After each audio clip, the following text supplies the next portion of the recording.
Hello and welcome to episode 171 of Masters of the Forge. You just had a little think about what episode we're on.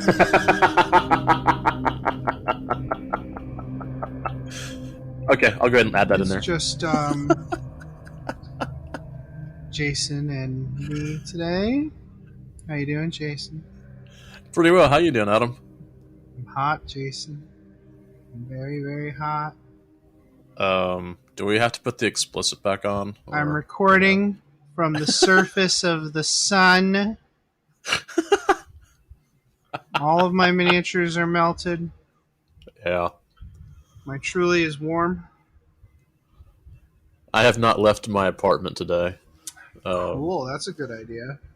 Yeah. That kind of stuff is for jerks. Yeah, I normally wait till, like 6 o'clock in the afternoon, because at least then it's not, broiling. Yeah. I don't feel like I'm a steak in a broiler. So. Yeah. So I'm not even going to bother with the cough button today. I'm going to cough. It's going to happen. Everybody in the world is sick or has allergies or both. That's right. Literally everyone. Yeah. So that means even if you are asymptomatic COVID, you're still spreading COVID if you have COVID. So that's cool. I just feel like we're kind of living in some sort of Warhammer horror, novel almost. Yeah, it's great. It's great. Yeah. And speaking of that, today's episode is Warzone Charadon Act 2 of the Book of Fire. Sounds like we're just going to have 2 books, at least in this series, or possibly 2 books in every series. So that's interesting. But yeah, that's what we're talking about today. Yeah. We're talking about the lore and some of the campaign rules and some of the campaign rules from the mission pack. We're not going to get into the missions this week. There's a lot. Yeah, there's a lot. There's a lot, and I want to play them a little bit more. There's a lot. But as far as hobby progress, thanks to Games Workshop, we did receive a Kill Team box. Thank you, Games Workshop. Very exciting. Yes. We gave the Commandos to... Or not the Commandos, no. We gave the Krieg to Phil, because Phil. Yeah. And I sent you the books, and I kept the playmat and the Commandos, and I built and painted the Commandos. So the TLDR version of my review on the Commandos is that they're some of the best orc models at least infantry models I've ever built. Like, they are really, really cool. But the instructions and the layout of the sprue are just hot street trash dumpster garbage water. Like, it's so bad.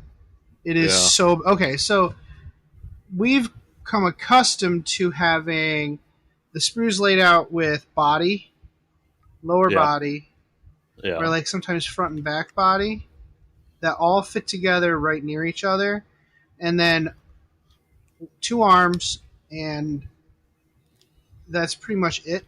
But they're all together. Like, the things that are supposed to go together are together on the sprue for each individual trooper. And then you usually have a secondary sprue. You'll have 2 of those that are usually identical.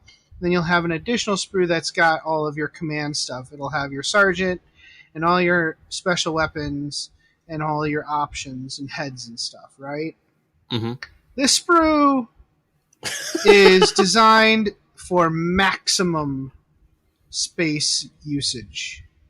Like, it is dense. And it's nice that it's dense. I want it to be dense. I want there to be as many options as possible. And there are options. There are lots of heads, lots of Swiss Orky knives, all kinds of fun stuff, like a few backpack options, weapon options, lots of special weapons. But even though you have a bunch of special weapons, every boy could have a Choppa Slugga if you want, without any special weapons at all, which is great. Yeah. You can have orcs with all face coverings, which I did, or orcs with all bareheaded or with like cool knit caps. Yeah, like all the aesthetics from all the old Commando kits going back 2nd edition, like all the metal ones and stuff. Yeah. A lot of the cool aesthetics that they used in those kits have come back in these Commando kits. So, like I said, there's an old Commando with like a Russian operative wool knit cap and like a wool knit sweater. And I have that guy, I have the metal guy, and they actually have a plastic version of him in the kit. Yeah, like I said, they have Swiss Army knives, just like the ones, like some of the older ones I have. But you can go maximum whimsy if you want, or you can be devoid of whimsy. Yeah, it's up to you. It's really nice. There's a little something for everybody in there. Also, that is cool. Also, like the arms, the instructions tell you to put specific arms with specific bodies, but that's not necessary. Okay. Not for all of them. Some of them are clearly a specific arm goes there, but most of them you could swap around. So yeah. I would maybe build the bodies and like mark them by their assembly number, and then go back and try different arms. I think it's mainly like the two-handed guys that have different arm layouts, because they have to like hold their gun, their two-handed gun or their breacher ram in two hands, so they have to be a little different. Yeah. But those are really cool. But again, even those two-handed guys have alternatives for their Choppa Slugga. One of them being like, so the body is set up so you're holding a two-handed weapon. So if you're to go and Choppa Slugga with him, his Choppa can be clipped to his belt with like a rope, and his two hands are together, where he's got one hand holding the pistol and the other hand under the pistol, like he's sneaking up with the gun, with the pistol close to his body, like he's sneaking up about ready to pop somebody. That is cool. Yeah, it's nice. That is cool. I think that's one of the things we'll talk more about the kill team stuff in a bit. We kind of looked at the rules for the kill team commandos, and they're really good rules. Nice. Like, kind of we will talk about this more, but that was one thing that we noticed when we were looking through the books and whatnot this week. Yeah, there's some cool options in there. I look forward to seeing what people do with them. I personally just built it with a Burna and a Breacher Ram, and everybody else had Choppa Slugga. But I mean, the star of the show is the Grot. He's got like floaties, like water floaties, and flippers tied to them, and he's got a little harpoon gun and a snorkel. He's just the most adorable little guy. He's a distraction Grot in 40k. So normally, commandos get I think it's a +1 to hit if you're in cover. Yeah. Because they sneak out of the shadows and cut you. The distraction Grot, once per game you can do that even if you're not in cover. So he's basically like waving his arms around, going, look at me, while you're getting stabbed by orcs. It's pretty great. So I did that. Well, you could also magnetize the arms. Yeah, I saw that in your notes. Yeah, that's so pretty like sweet. The upper arms have a void in them, like presumably to save plastic. But that makes it really easy to stick a magnet in there. The bodies need to be drilled into, but that's not a big deal. Especially since they are like almost ball and socket, so you know exactly where the low point in the join is. So as long as you always do that, you're good to go. And any of the two-handed weapons have a square or trapezoid or rhombus like peg so that you can't glue the arms to the weapon wrong. Yeah. Okay. Remember the old two-handed like bolters when they would be like one arm holding the bolter and one arm holding like the stock of the bolter, and if you glued them together before you put it on the Space Marine, the upper arms were all in a weird position. Yep. And that's not the case here. Yeah, the pegs I remember that. going into the weapon are very clear how they go, so that's really nice. That's cool. Some folks are complaining that they're monopose. Here's the thing about the old orcs, and this goes for the Beast Snagas, this goes for the new orc kit when it comes out. Here's the thing. There are a variety of poses in the box. Yeah. And you can swap the arms around to put them on different guys if you want, and the weapons.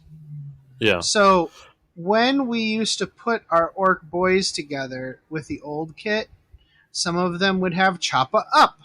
Some of them would have Choppa down. Some of them would have gun facing forward. Some would have gun up or gun down. You can still do the same thing with these guys. They're just automatically like that. The only thing you can't do is have them all be the same pose because they're all different. Henceforth, they're actually, I would argue that they're more like more variety than your average orc kit from before. Like the old orc kits, yes, you could swap around arms and stuff, but I'm not sure what kind of variety that was buying us. You can still swap around arms here too, so I don't get it. Again, these are great models. They look really wonderful. They're just laid out like a blind tarantula vomited onto the CAD design and like said blah. And no, I didn't mention the numbers are in order based on the instructions, not how they're laid out on the sprue. So like A1, A2, A3, A4, those will all be on the same model, but those pieces are spread across the sprue. So if they decided instead to put the numbers in order on the sprue by sprue, where located on the sprue, you could at least hunt for it that way. But the way they did it, you have to actually like go on a freaking scavenger hunt to find these pieces. It took me 3 hours to assemble 12 models. That is not. I don't take 3 hours to do anything. 10 minutes tops. Ask Wendy. Anyways. I'm not even going to try and... I use that as an opportunity, since I was building and painting those for my report to our loyal listeners. I also put the Death Skulls Infantry repaint on pause for like a week and a half, and I did some touch-ups on my existing black-clad commando squads. So now I have 3 squads of 10 commandos for playing 40k with. I still also have like Sister B's squad and the ones that are in Olive Drab. Like I still have all those guys, but I have 3 complete squads in that one scheme. And the main thing with those was brightening up the skin, getting the skin really standing out, and maybe I also did a few extra weapon swaps. The old commando kit, you could take a lot more of each heavy weapon. So I took 2 of the big shooters and I turned those into spanners to add to my Burna squad, because you can't take... you have to take 1 spanner for every 5 Burnas. Okay. Oh, yeah. Okay. So, I needed more of those anyway, so I just gave them like weird heads and extra scopes and stuff to make them look like they were mech boys.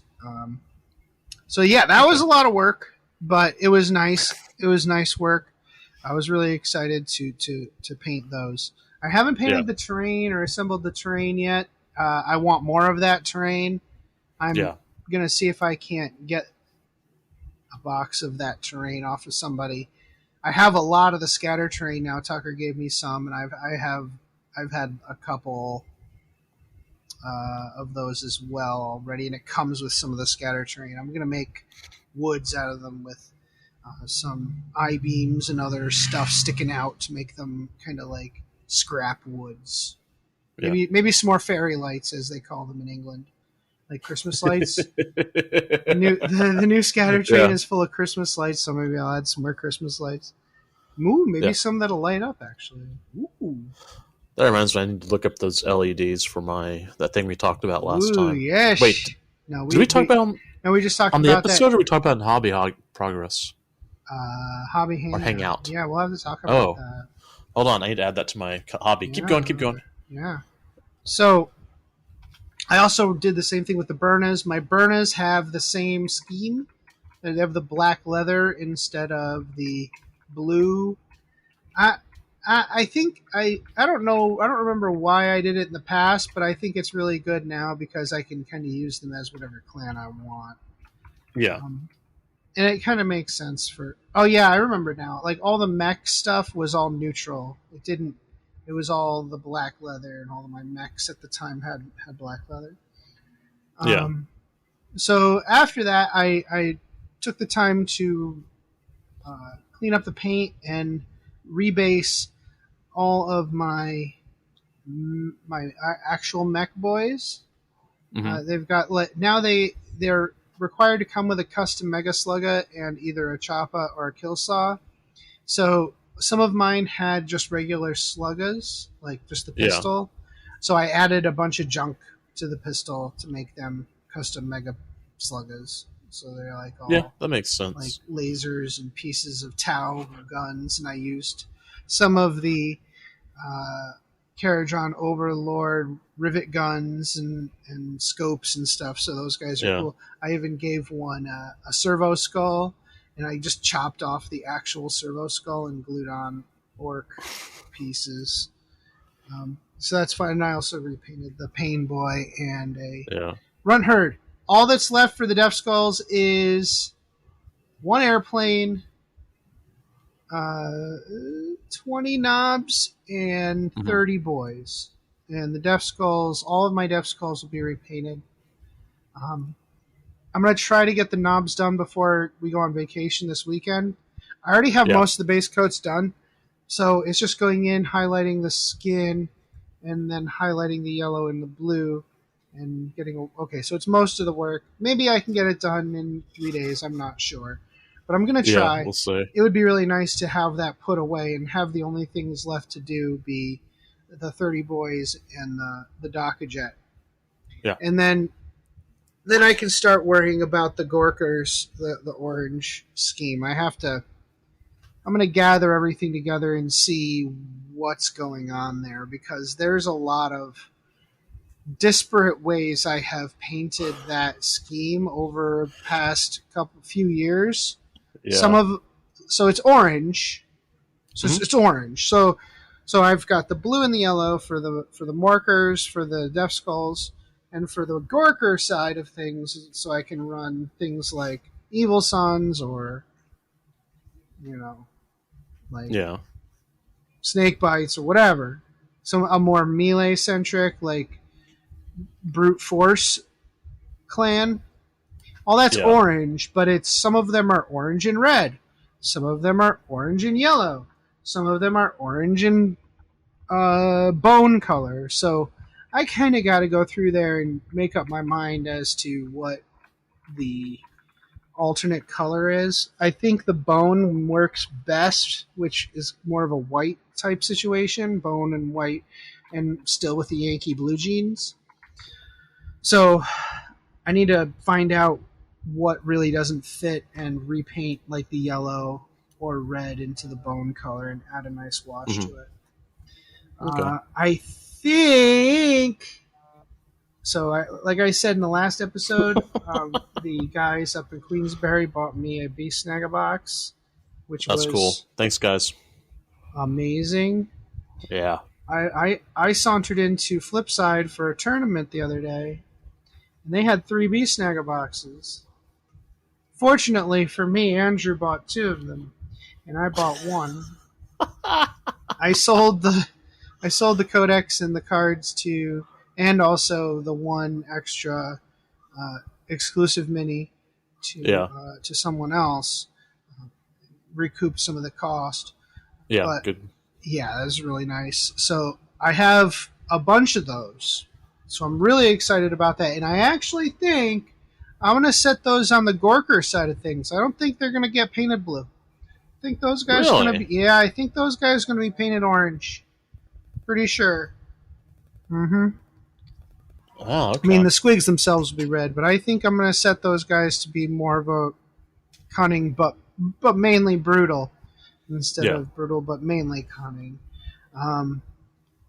Yeah, I think that makes the most sense for where they would be in the army. So I'll have like the bikes and all the vehicles and stuff, like the main in the Death Skull side of things, but then all the like feral stuff on the Gorker side of things, and I think that'll make the most sense there.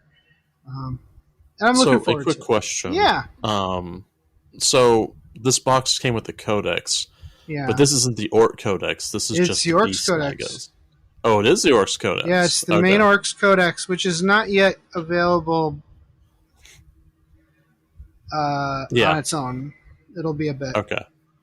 Mm-hmm. That's cool. I was kind of wondering, how they were doing that. What was going on? Because I had no idea. We just got the what is it? 1,000 Suns and the Grey Knights. Like today, we got them. Yeah, that's 2 weeks late, so we really don't have any coverage for that right now. No, you already bought the book, so we're gonna give it to James and the Grey Knights.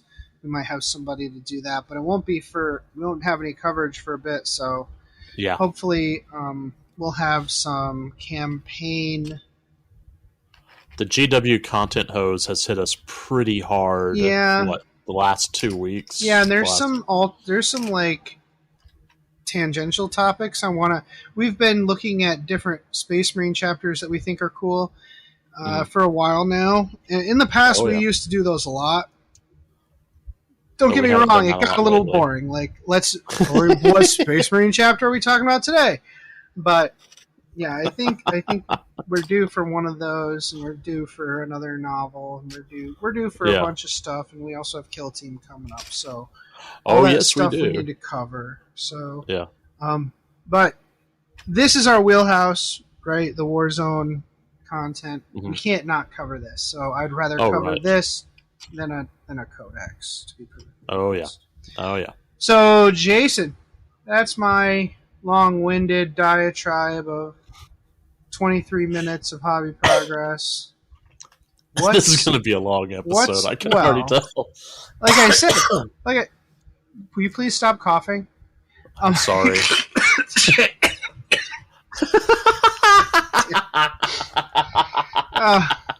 Fine. Yes. All right, you go ahead. Is that Nurgle or Zinch that got you there? Just go. All right, so my hobby progress. Let's see. So I picked up a definitely not Fate Weaver model from Etsy. Yeah. He has one head. How about that? Huh? Anyways, he's going to join my collection of GW demons. I'm trying to have a wide variety of demons. Somehow I've managed to collect a whole bunch over the last few years. He's built, which really that was an extremely easy build. I have primed him. I've started doing some Zenithal sketching with him on the airbrush. Let's see. Huge shout out to Zane, who was on one of our previous episodes. I bought some very well painted Thousand Suns from him, and he gave me way more than I realized. So thank you, Zane. I really appreciate it. They're going to be put to good use in the war against the space flea bags, though. That's what they're going to do. Let's see. I didn't update this part. I painted an Inspiring Sorcerer for my Black and Red Thousand Suns. It's primarily a metallic you black. Painted a sorcerer? Aspiring Sorcerer. Wow. The Sergeant. Guys, this is new.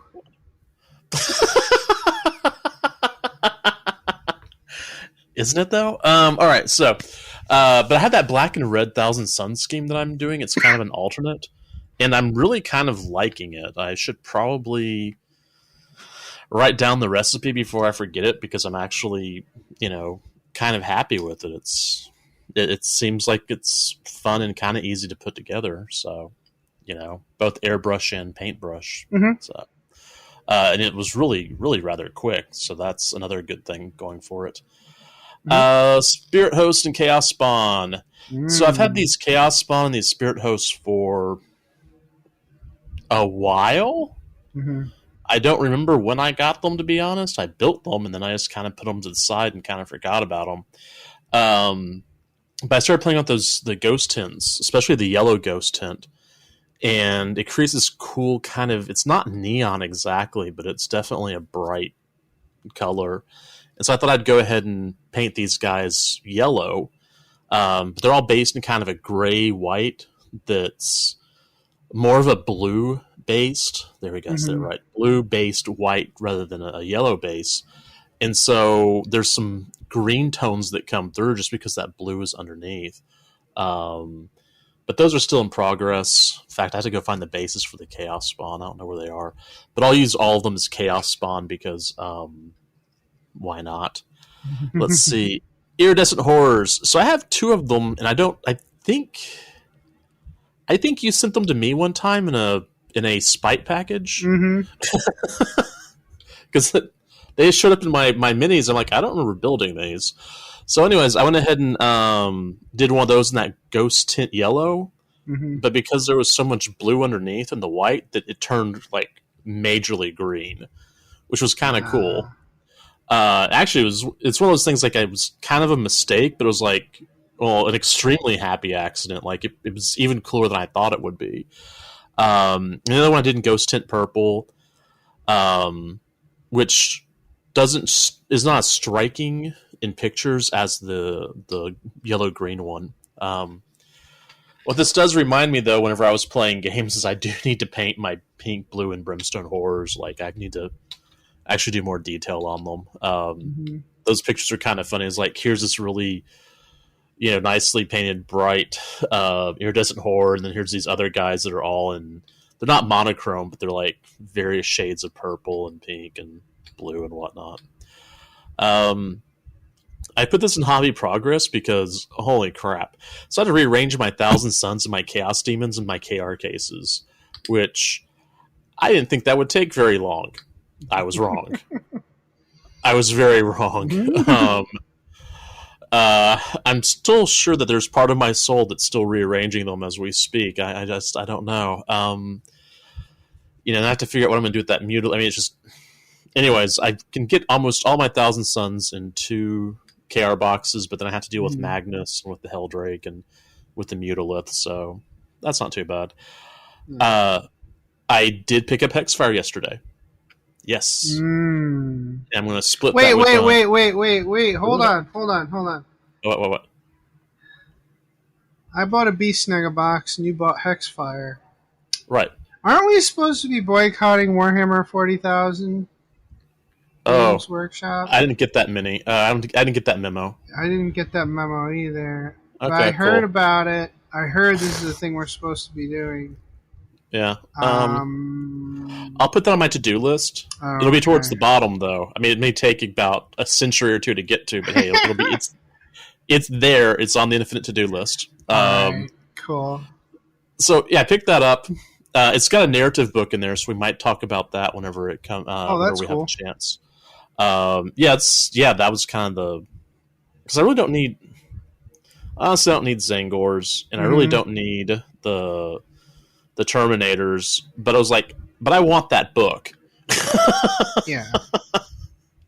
So yeah, I'm probably going to build the Infernal Master like tonight in the hobby hangout if we end up making it. But I think I'm going to save the rest for that 24-hour marathon we're doing. I'll just throw in some sort of HQ to go with it. Very good reminder, Jason. We are doing a 24-hour hangout on the 20th of August. See, I can do Saturday segues. The 27th or the 28th? I don't remember. It's the weekend. I'm turning off my the 27th into the 28th. So it'll be like I think like 8 p.m. ish on the 27th until 8 p.m. ish on the 28th, and then I'm going camping the day after. After I paint 2 boxes of Beast Snagas.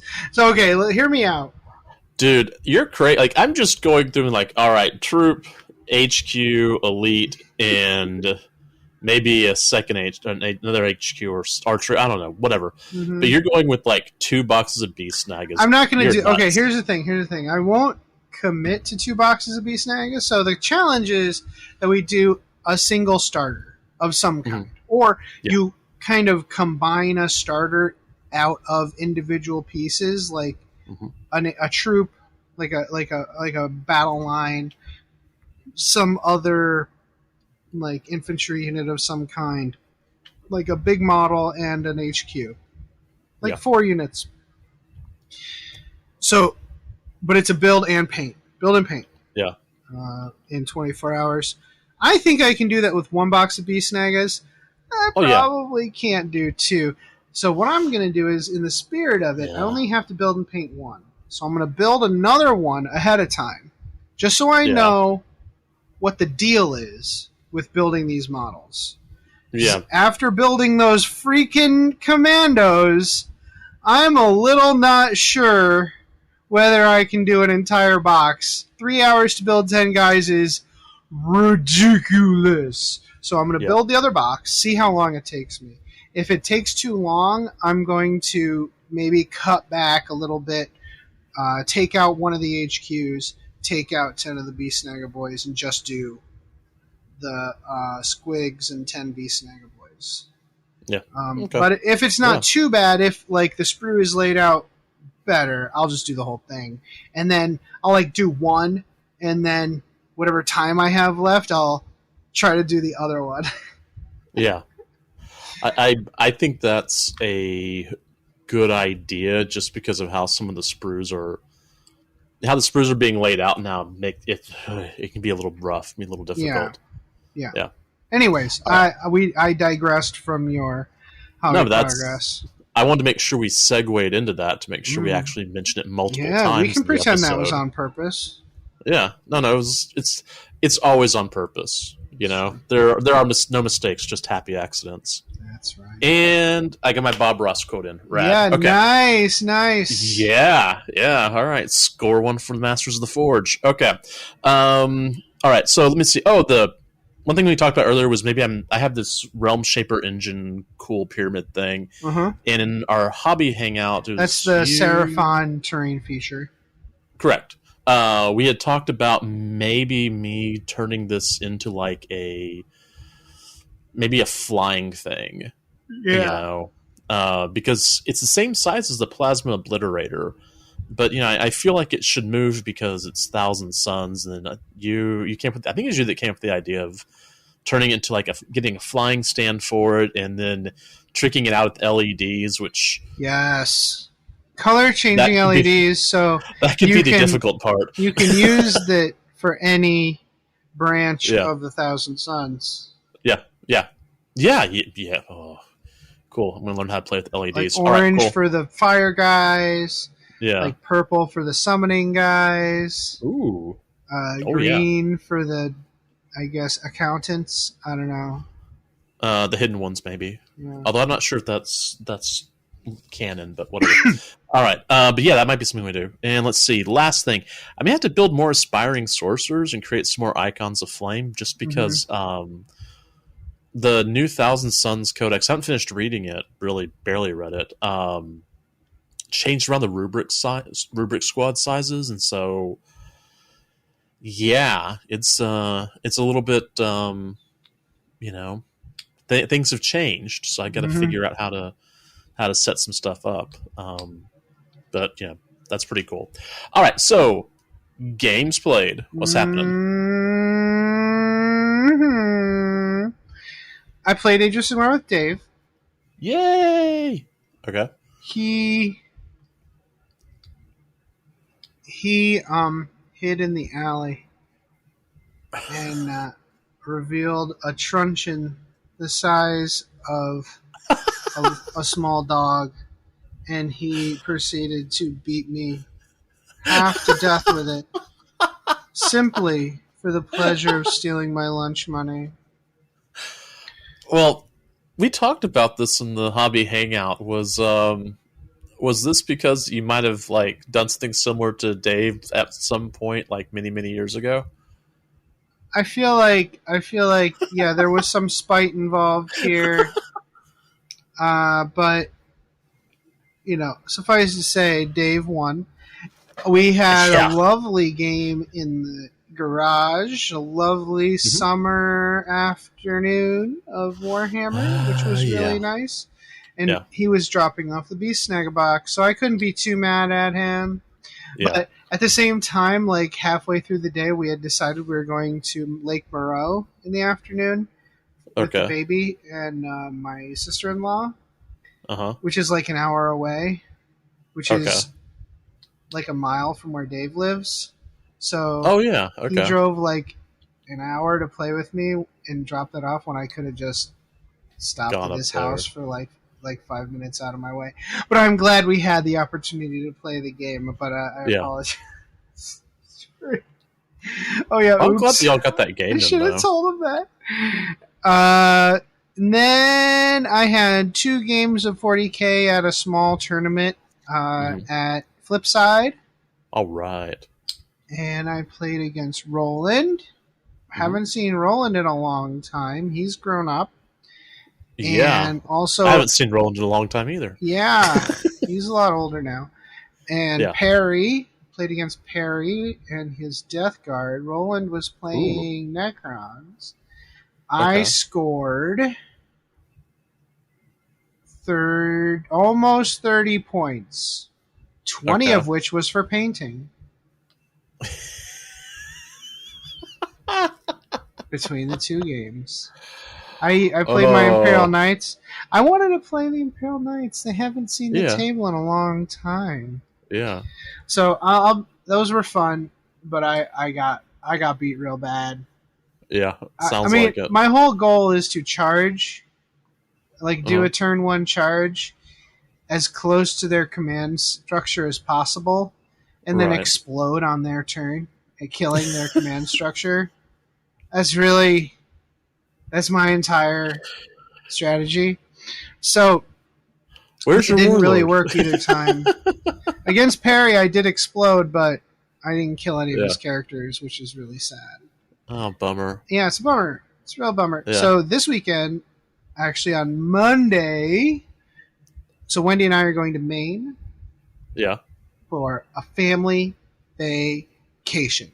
So, of course, that means on Monday I'm driving an hour away to play a Warhammer game with Berman. So, checks out. I'm playing a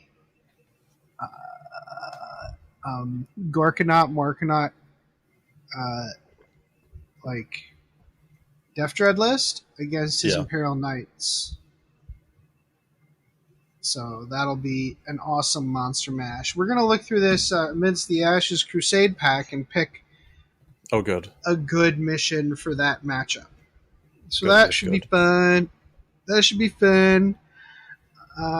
that's it. Okay. There's an Age of Sigmar tournament at Flipside coming up next weekend. Mm-hmm. Were you going to do that one? Yeah, if folks are interested, this will be released before then, I think. So, folks, go ahead and check out Best Coast Pairings if you want to play Age of Sigmar in the capital region of our fair state of New York. There are a fair number of people already signed up. Mask mandates are in effect, so we just had 6 people drop when that happened, which... There's a colloquialism involving both the door and your ass. I'm not sure. I can't quite. I'm not going to conjure that colloquialism right now, but I'm sure you can figure it out. So, Jason, you've played some games. I've played a bit. Please. Okay. So, tell us Kill Team. how they went. I've played a lot of Kill Team. This game might be what vanquishes Warcry from my friendly local game store. It's not as fast paced as Warcry, but that's only because it has some more 40K-esque granularity. A little more crunch. A little more crunch. I mean, I always have demons with me, so I can play either system, but I have a feeling that Warcry might be a goner.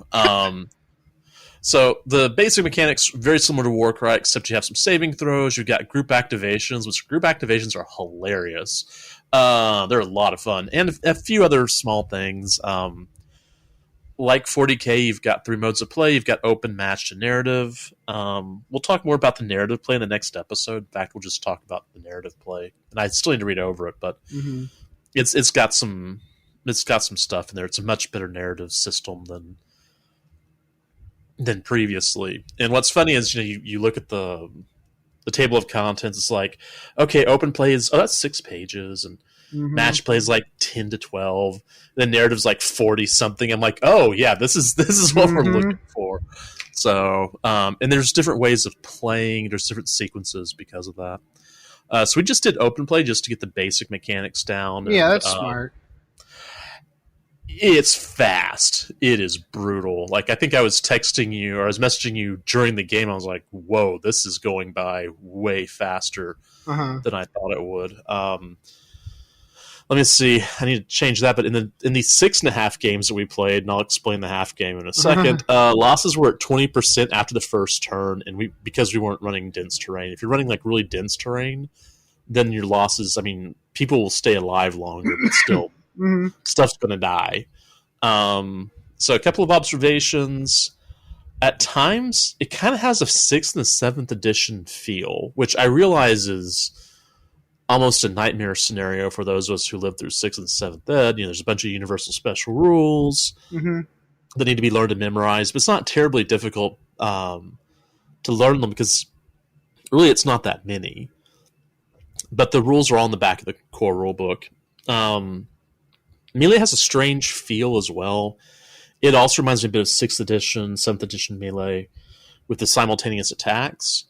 There is a parry mechanics. There's like a wound attack and a parry, or a parry. You can either wound or parry, and you can basically choose, what to do, how to whether stuff goes for parries or wounds.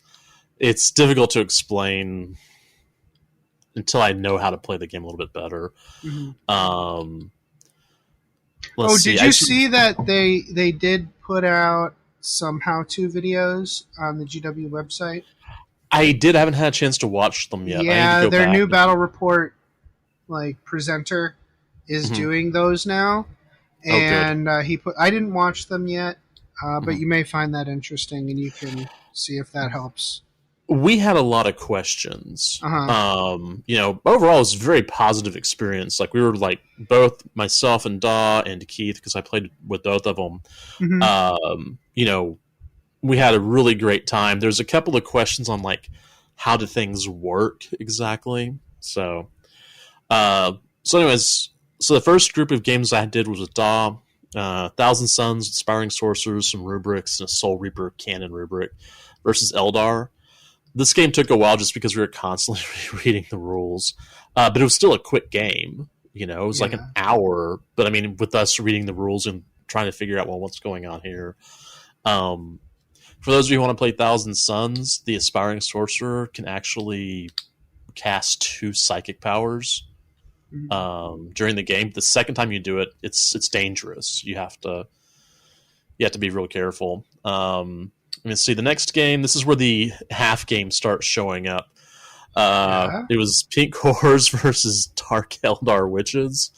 So game 1, we read the rules incorrectly on something and had to restart because I basically got wiped off the board, almost in second turn.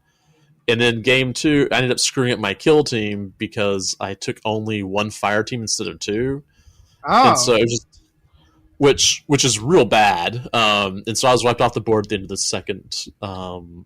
second turn by taking half of his squad with me. So it's one of those things that there's a lot of balance there, I think. Let's see. Then Keith, I decided to go with the Space Marines. Well, I decided to go with the Reavers, which I love the Reavers. I love the look of the models. I like that they're the special operative guys with the blade and bolt pistol and, running through dense terrain and whatnot.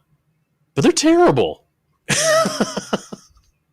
I mean, unless they're like a really dense terrain board. But, played against Inceptors, his Alpha Legion, in a lot of open terrain. I didn't make it through that one very well. And then played a CSM game with Cultists and CSM versus my Bloodraven Reavers and kind of lost that one pretty quick. Then back to DAW, Thousand Sons and Zangors. Still faster game, still questions about stuff. I had to figure out how to play Zangors. And last game, Daemons, Pinks and Blues versus Witches. So game is still faster. Like every time that we played it, we just got faster with it very, very quickly. You remember to do things like dive for cover. Yeah. One of the nice things about it is one thing I did not like about 8th edition Kill Team was everything got an out-of-action roll. And if you shot someone with like a 1 damage thing, it was 1 die for out of action. If it was 2 damage, you got to roll 2. Well, what that meant was if you didn't have a 2 damage weapon, someone could take 2 and 3 out of action tests before they go out. But that's been replaced, and that makes it a lot better, a lot better. So overall, good experience. Still figuring the game out. I have a feeling that it's going to be much easier to run. So, I'm overall, let's get about a 9 out of 10. That's great. That's really great to hear. Yeah, they just did like an article on how to take cover and whatnot. Mm-hmm. So that should be interesting. And there's some really cool terrain in there in that you have different densities. Like a heavy terrain, which you can't do anything unless you're within... You can't see through it or shoot through it unless you're within like 1 to 2 inches, depending on if you're attacker or defender. And if you're concealed and you're behind heavy terrain, you can't be targeted, which is kind of cool. So, yeah. Well, that sounds like fun. I think that this version of Kill Team is probably the best one so far. I mean, I will always enjoy 6th edition Kill Team and 7th edition because they were the same thing, because that's what I started on. But this one's definitely, probably the top of the group so far. Nice. That rolls, dude. Yep. I'm glad to hear that. All right. So, we're going to transfer this discussion to Beyond the Fridge.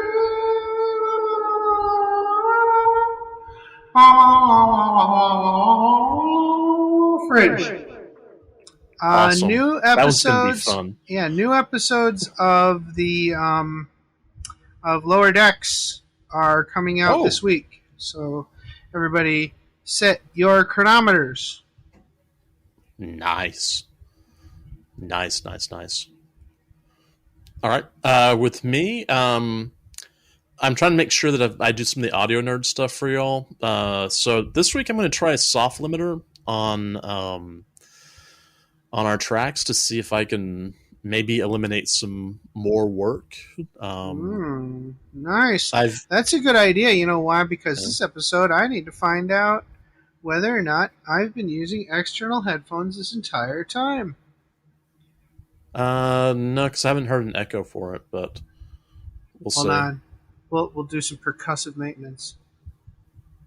Percussive maintenance. Yeah. Okay, that works. That's good. So the soft limiter, huh? Yeah, soft limiter. What I have been doing is using a compressor limiter, and I've have my own settings for it. And then I was playing around with one of the settings a couple of days ago for a concert I recorded and saw the soft limiter and went, "Ooh, this might work too." Mm-hmm. So that's the audio nerd stuff. The next thing is audio nerd. I ended up I've got a project I'm working on for work, and I picked up a couple of new pedals so I can actually make sure the project works. Mm-hmm. One's called Earthquaker Afterneath Reverb pedal, and the other is a Moog Expression pedal. I need to thank our buddy Brian, aka Evil Space Elf. Ryan, yeah, B Ryan. I don't know. For the recommendations. So, yeah. Cool. Very nice. All right, guys, we're going to take a quick break. And then we are going to come... Oh, Azure by the Communique. Warhammer Prowess is going to start real soon. Everybody go out and get it. Unless you're boycotting Warhammer and putting angry reacts on everything. Then... Yeah. Everyone can continue to not care about your opinion. We'll be right back with the Book of Fire.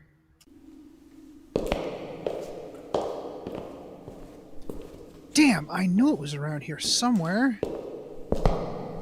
Damn, where is it? Can I help you? Ah! Scared me. What do you seek? I need the perfect scenario for a narrative game I'm running this week, and I can't find one. Sir, this is the Black Library. We don't have narrative scenarios. Well, then where should I go? Might I recommend the Tabletop Campaign Repo? The Tabletop Campaign Repo? What's that? The Tabletop Campaign Repo is an ad-free site for hosting resources related to playing tabletop miniatures wargaming. Oh, like scenarios? Absolutely. Also, event packs, custom objectives, tracking sheets, custom terrain rules, maps, icon packs, award templates, and more. Oh, and this is for Warhammer 40k? Among other things. There's also Age of Sigmar, Kill Team, Warhammer Fantasy Battle, and others.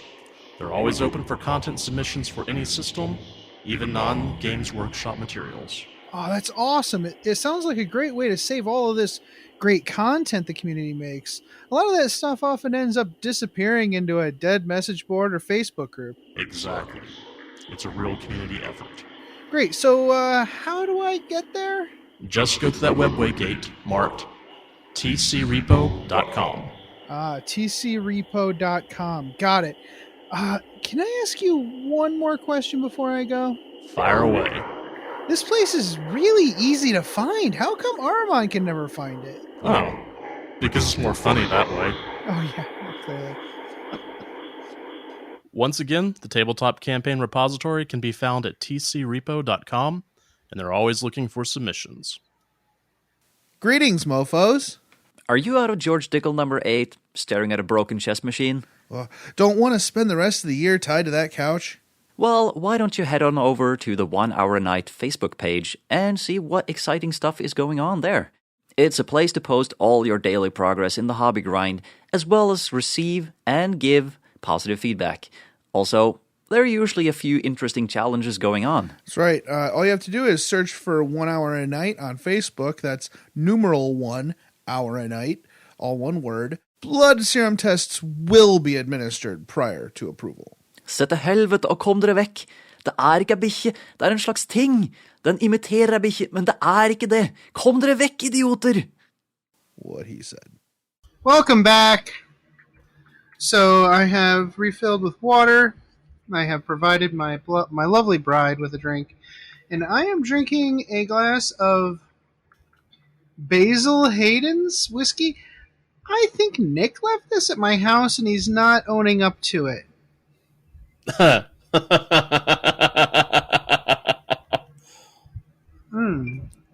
Okay, well, we'll have to ask, I guess, Dave and Travis tonight in Hobby Hangout. Yeah, maybe. Alrighty. So, starting off, they give us a little recap with the header, The War of Slime and Metal. That's kind of a gross title. Yeah. Plague has swept across the region, surrounding the Metallica system, followed by Typhus, Plague Lord Thraxoplasmox. Oh, I should have had you done this one. Yeah, I know. Of the Paladin. I looked at that and went, hey, he didn't have me do that. Black Legion Lord Discord and Arkoth Zaid. Much to the chagrin of many Imperial allies, Fabricator General Kling has used the plagues as an excuse to harness the Metallican cult's philosophy of biomechanical purity to irradiate many population centers, incinerating ally and foe alike.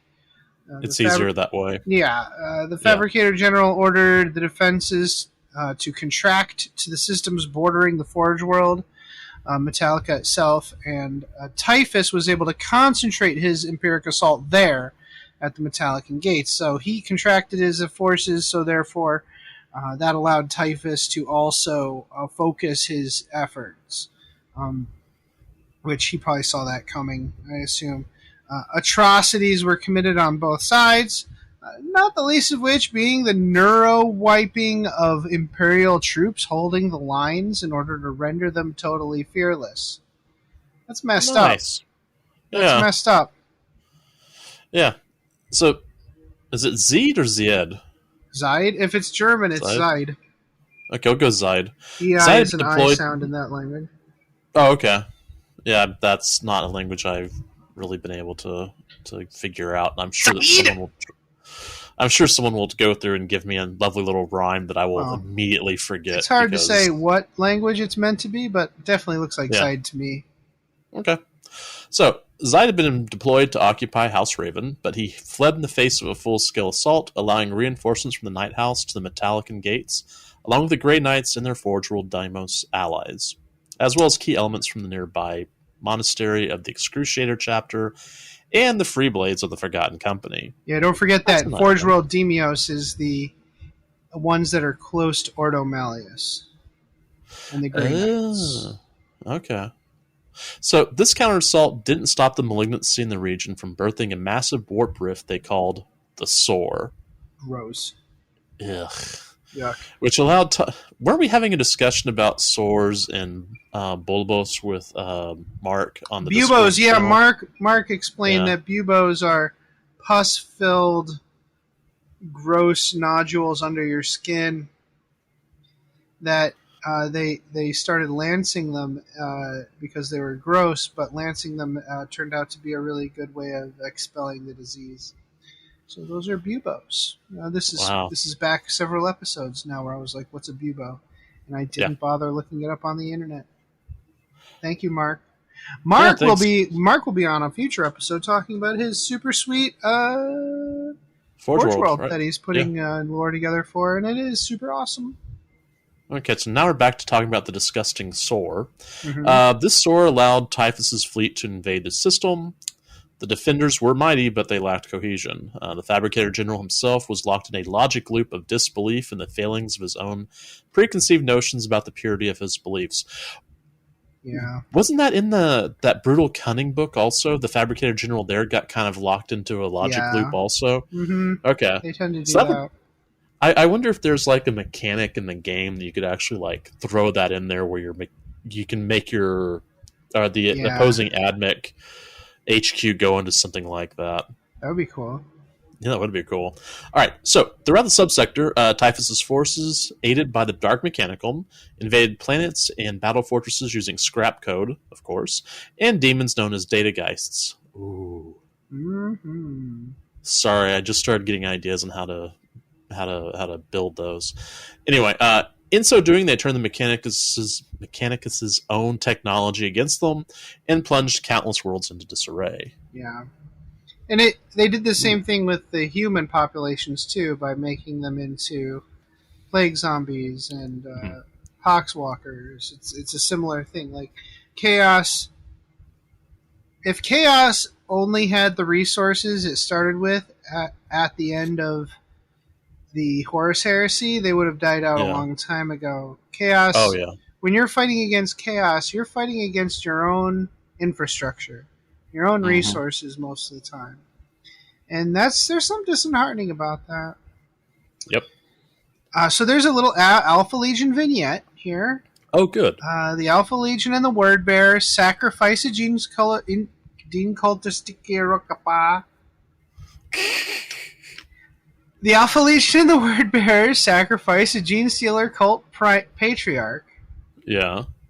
They bring him in, like, his legs and arms have been chopped off. He's really pissed off.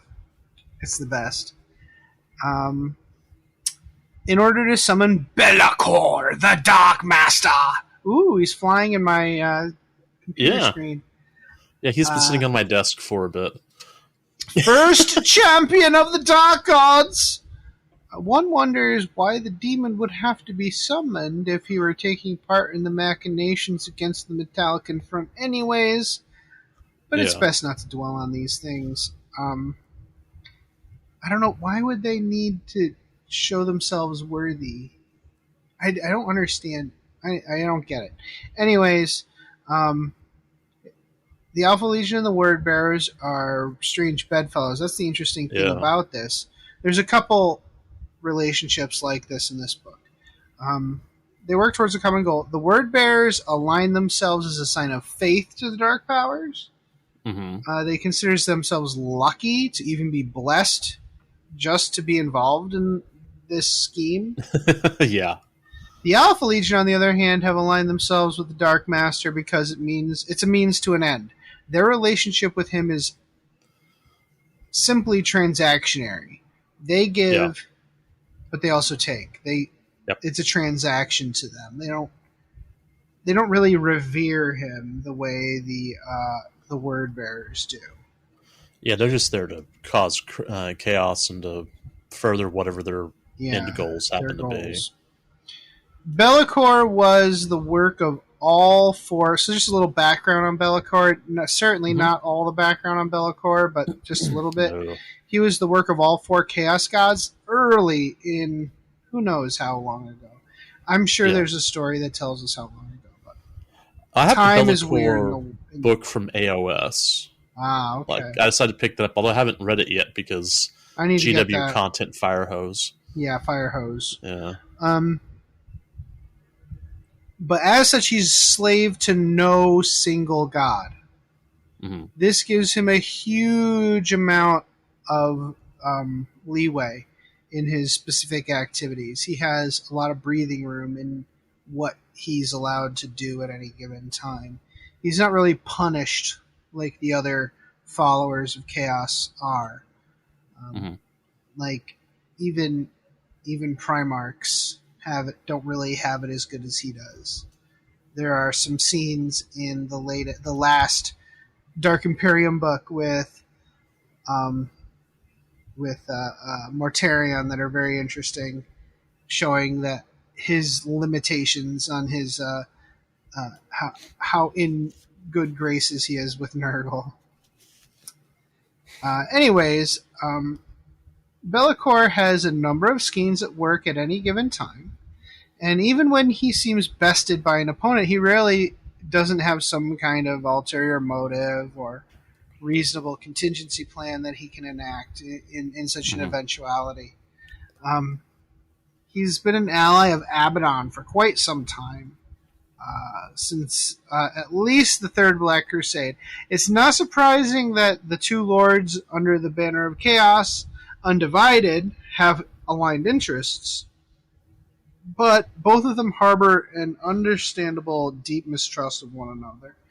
So, one can imagine they're often, fighting for the same resources or following similar leads, and their paths cross, and they have to kind of further the goals of Chaos Undivided instead of their own selfish goals. And it's tough. I'm sure that's tough, right? Yeah. They both think they're in charge. But they both have an incredible amount of leeway in their actions, simply due to the fact that they're not under the sway of one god. Yeah, definitely. All right, so let's go ahead and talk about, the War for Colossae. So we're going to talk a little bit about House Raven. This is the House Raven homeworld. It's huge and polluted planet with a great deal of manufacturing and infrastructure. Yeah, that sounds about right. Mm-hmm. The Keep in Violet, which is their fortress of House Raven, is third in size to the Emperor's Palace and second in size to the Fang. Wow. Okay. That's cool. It is an enormous mountain of individual structures stacked atop one another like a huge piece of fractal art. The war on Colossae began with an eternal night, which seemed to shroud the entire world in darkness, except for the Keep in Violet itself.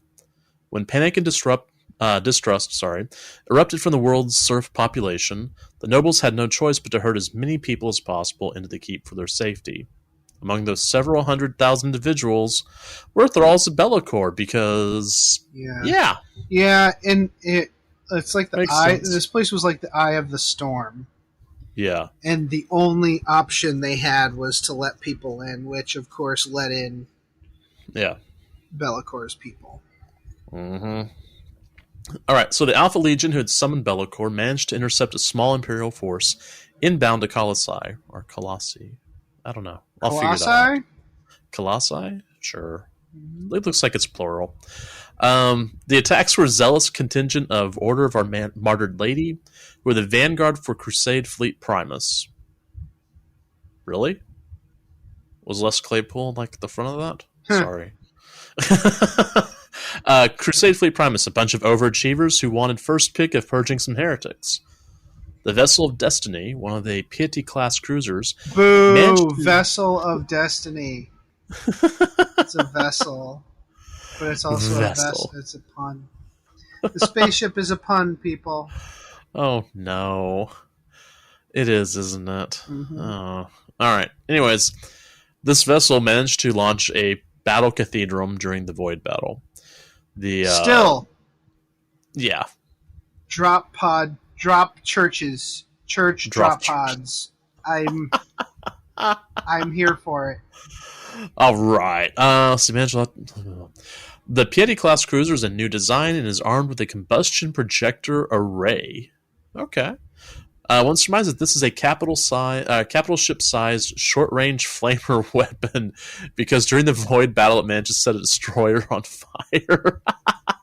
Because, of course, the Sisters of Battle would have spaceships with giant flamers on them. Yeah, it makes... That checks out. That sounds like one of their things.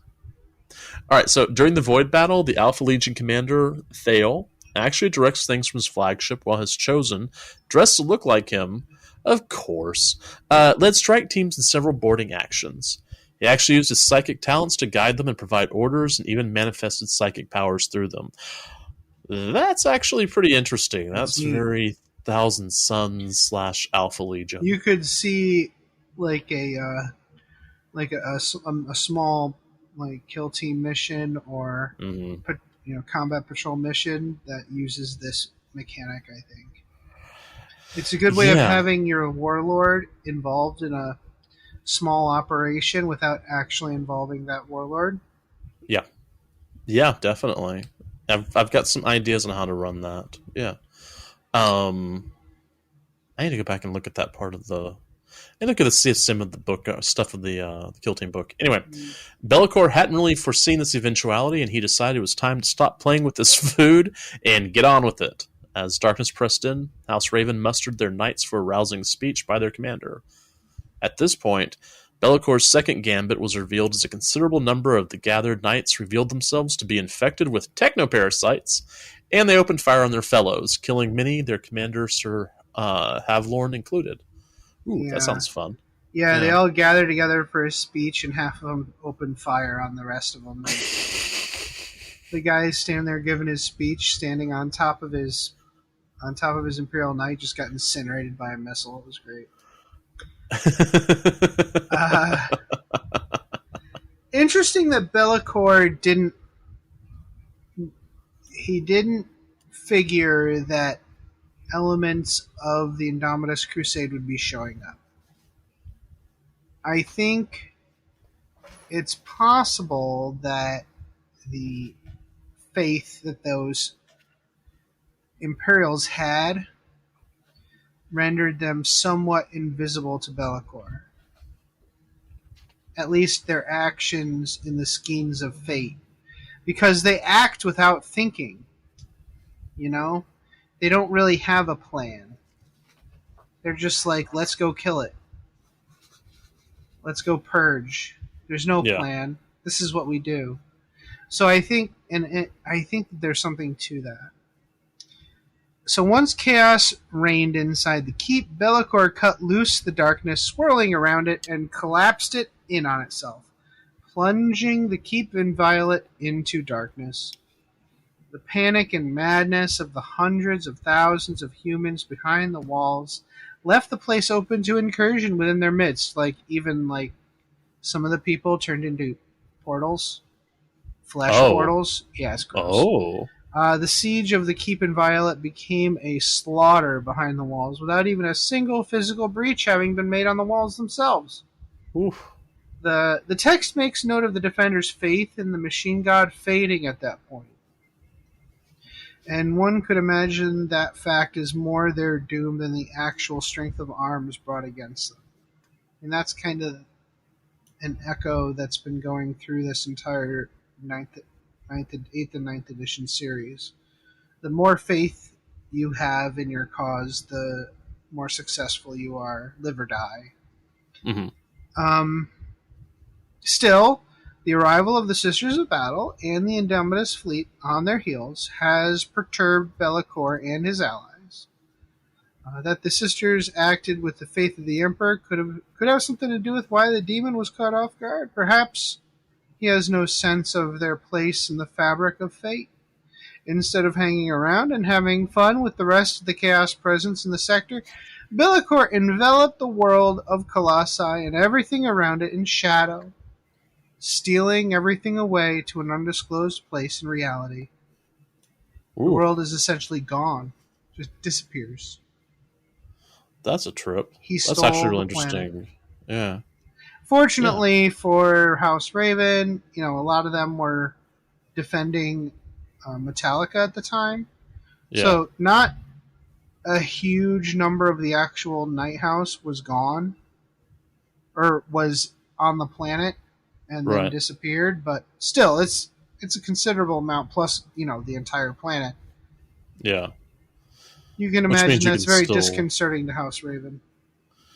Yeah, the nice thing is that with them still having some amount of survivability, that means no one has to go repaint their models. All right. So reinforcements from the Indomitus Crusade. The cruisers who struck at Colossae weren't the only ships in the pious vanguard of Crusade Fleet Primus. Sorry, I keep thinking Primus. Battle Group Tarsus was led by...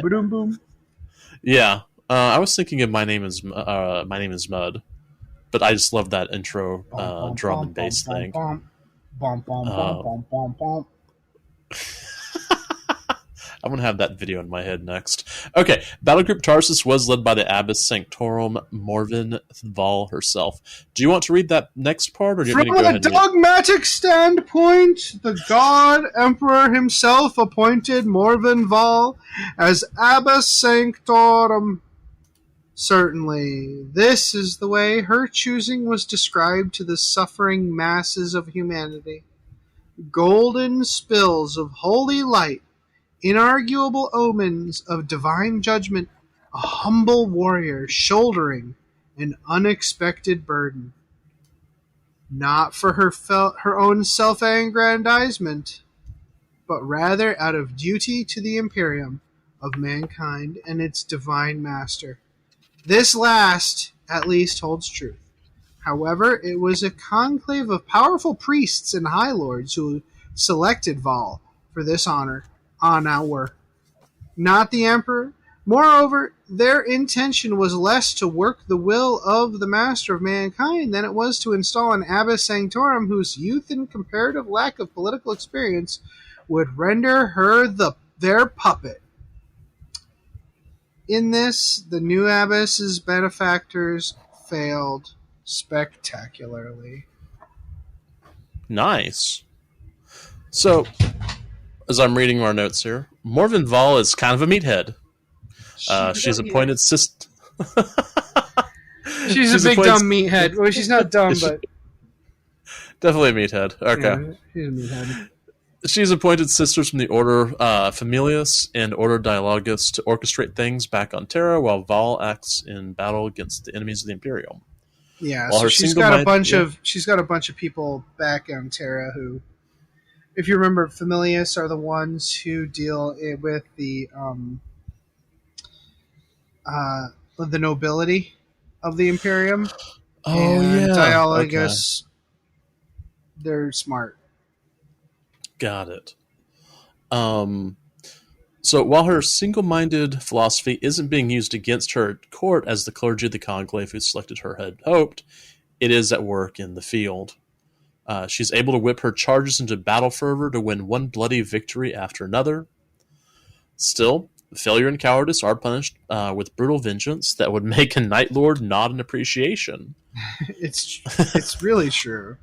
That's pretty brutal. Some of her many deeds, impressive for one so relatively young and recently appointed, are listed in the text on page 25. Or the text on page 25 of your hymnal. There we go. Thank you. Not the least of which of these was the burning of an entire hive city in order to make it into a pyre for burning of those she deemed to be heretics. Really? Yeah, she set a build. She Wow. set a hive city on fire so she could use it to burn heretics. Wow. This lady loves a campfire. Obviously, Kumbaya. I'm not going to ask what she's making s'mores with. Yeah. Corpse starch. Ugh, gross. All right, let's keep rolling. Starch Vol mallows. Starch mallows, yeah. Ugh. Okay. Vol was accompanied to the Obelisk sector by the Sisters of the Martyred Lady, Argent Shroud, and Ebon Chalice, who were backed up by contingents of Space Marines, Astra Militarum, Imperial Knights, and Talons of the Emperor. She linked up with other forces in the area, including the secret inquisitorial presence on Vod, which had been coaxed into the fight earlier by the Thousand Sons. So the Thousand Sons were supposed to show up in this book, but they did not. They kind of did. Yeah, it's just a story on the side. Okay. I kept seeing that. I'm going to read through. I wonder if there's like a Crusade mission that explains it, but we'll see. Okay. I mean, I'm sure that's one of those things where you can use it to this little nugget of lore to do a whole campaign about, really. That would be kind of nice. Tarsus has also intercepted fleeing heretics who were killed, as well as fleeing refugees who were debriefed, tortured, and killed for their cowardice. I hate these people so much. Yeah, because of course they did. Yeah, they were probably throwing a bonfire afterwards. Many other enemy factions had to be contended with, of course, because the region was carrion for the picking by Chaos, Renegade, and Xenos alike. Abbess Vol, I like this this sentence here as I'm reading it. Abbess Vol initiated a scorched earth crusade across the Obelisk subsector. Yeah. Incinerating tainted or contested worlds despite how many allies remained in the fray. There's a lot of cryptmen in this almost, Yeah, they're kindred spirits. Yeah. Yeah. Dickheads. Yeah, jerks. Yeah. As one might expect, some factions did not appreciate this tactic, not the least of which being the Ultramarines. Yeah, they're real pissed. Yeah, I just can't imagine, Robo G's people, appreciating that sort of thing. No. So the Ultramarines and the Order of the Bloody Rose would have killed one another on the world of Philinus, were it not for the Abbess's personal seal on their orders to exterminate every last Astra Militarum and Skitarii trooper on the world. Wow. The Astra Militarum and Skitarii did not lay down their arms to the judgment of the Abbess, and as such, the Bloody Rose and the Ultramarines were forced to fight on two fronts simultaneously. One might imagine this impact it had on the Ultramarines' morale. Right. Imagine having a possible ally at your side that becomes an enemy because of the actions of your other ally. So you have to fight your possible ally and the actual enemy. They were probably super pissed. At least give these people the opportunity to die heroes. Right. And the thing is that with something like this, you would expect the Grey Knights to show up And if you're going to start slaughtering Astra Militarum and Skitarii and Sisters of Battle, that's then their the Grey Knights should be there. Yeah. Yeah. So, that whole situation is literally the worst. I hate these people.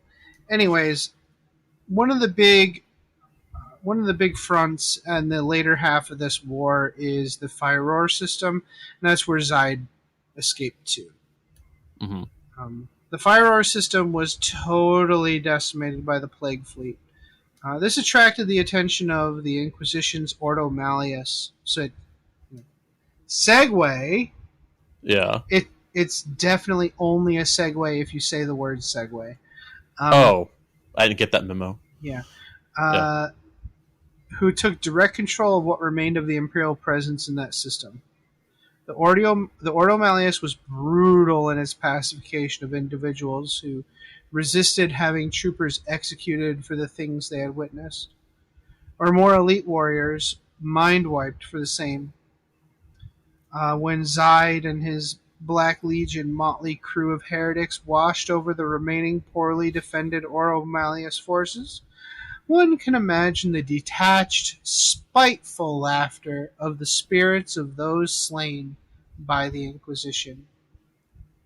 Wow. Like, if I'm a ghost, and I'm like, man, I sure wish I had been allowed to die a warrior's death instead of executed by the Inquisition for seeing a demon once.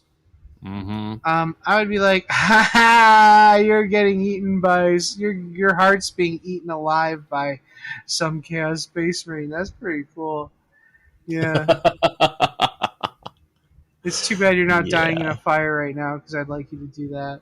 Anyways, when Val's Crusade... I love the lessons that those last two passages teach, about the fashy stupidity of the Imperium. When Val's Crusade fleet reached the Fire system, it was a nearly impregnable fortress system full of well-placed infrastructure of war, including booby traps, fire ships, flocks of Helldrakes, orbital platforms, anti-aircraft guns, scrap code transmissions, Geller pox infections, plague-riddled former Imperial citizens, demon engines, warp storms, and heretic Astartes. And Methodists. And a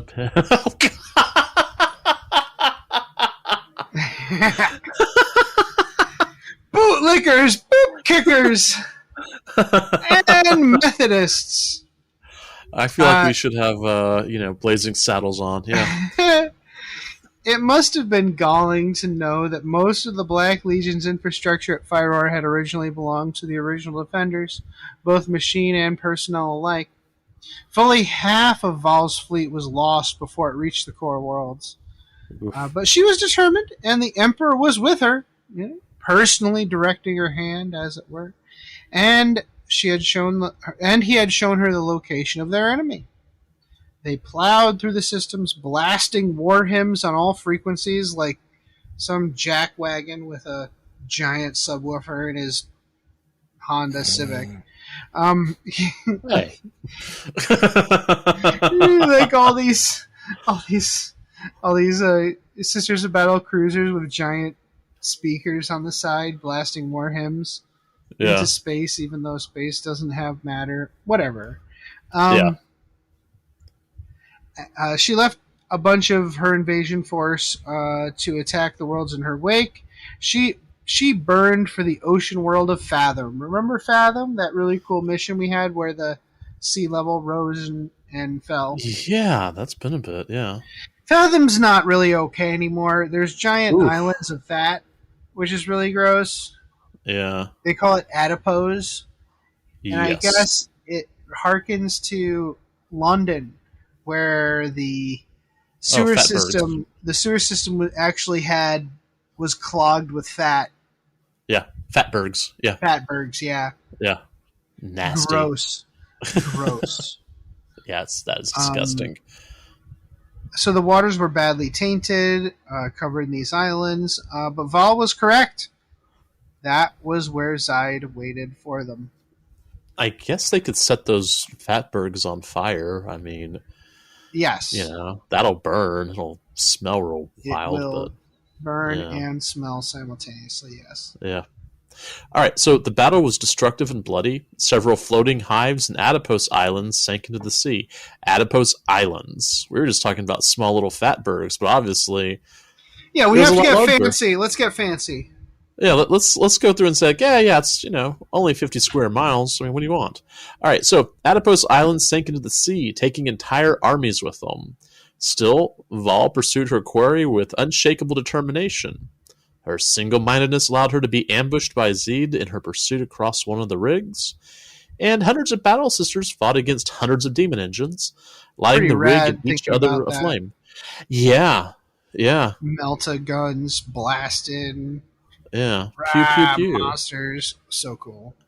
Yeah. This time, Vol beat back Zed's force, but that would be just the first parry in a long string of encounters across the world. Well, yeah, you've got to burn down and sink as many Adipose Islands as you possibly can. Yeah. Okay, so finally, the Abyss pursued Zed to a massive undersea habitat named Amidst, whose machine spirit she forced to initiate a surfacing protocol using depth charges. Yeah, she tricked the island into resurfacing by shooting it with guns. Wow. All right. Fair. So, yeah, fair. Along with Chapter Master Tanula? No, wait, Tanula? Whatever. And the Excruciators, the Sisters and Scions invaded the habitat. When Zed attempted extraction from the world, the Knights of House Raven were ready for him and brought his lander down on top of him and sank most of the city in the process. With Zed gone, most of the heretic presence in the system retreated from the more organized presence of the Indominus Crusade fleet. Zed's not a named character in the book, but he's a Lord Discordant. Discordant, yeah. Okay, just making sure. I have not bought that mini, so I'm not... It's a really cool mini. Yes, I've seen. People have done a lot of cool conversions with it, too. With Adeptus Mechanicus pieces, and that, what's her name, Pegastix, Laura, on Twitter. Jesus. Oh, I'm sure she did something amazing. She's ridiculous. I hate her. Well, She's so much better than me.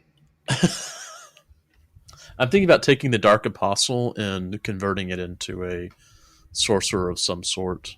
Nice. Instead of being a word bearer. Yeah, why not?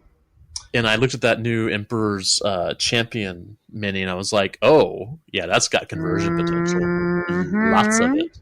Mm-hmm. So much. Great and pose. I didn't get angry about it either. You didn't use an angry emote when they posted it? Are you even helping? You're not helping our... Don't you understand you're supposed to angry emote everything? Oh, I just looked at it and went, ooh, I could go through and cut the hand off and put a staff on there. Are you going to buy it? Maybe.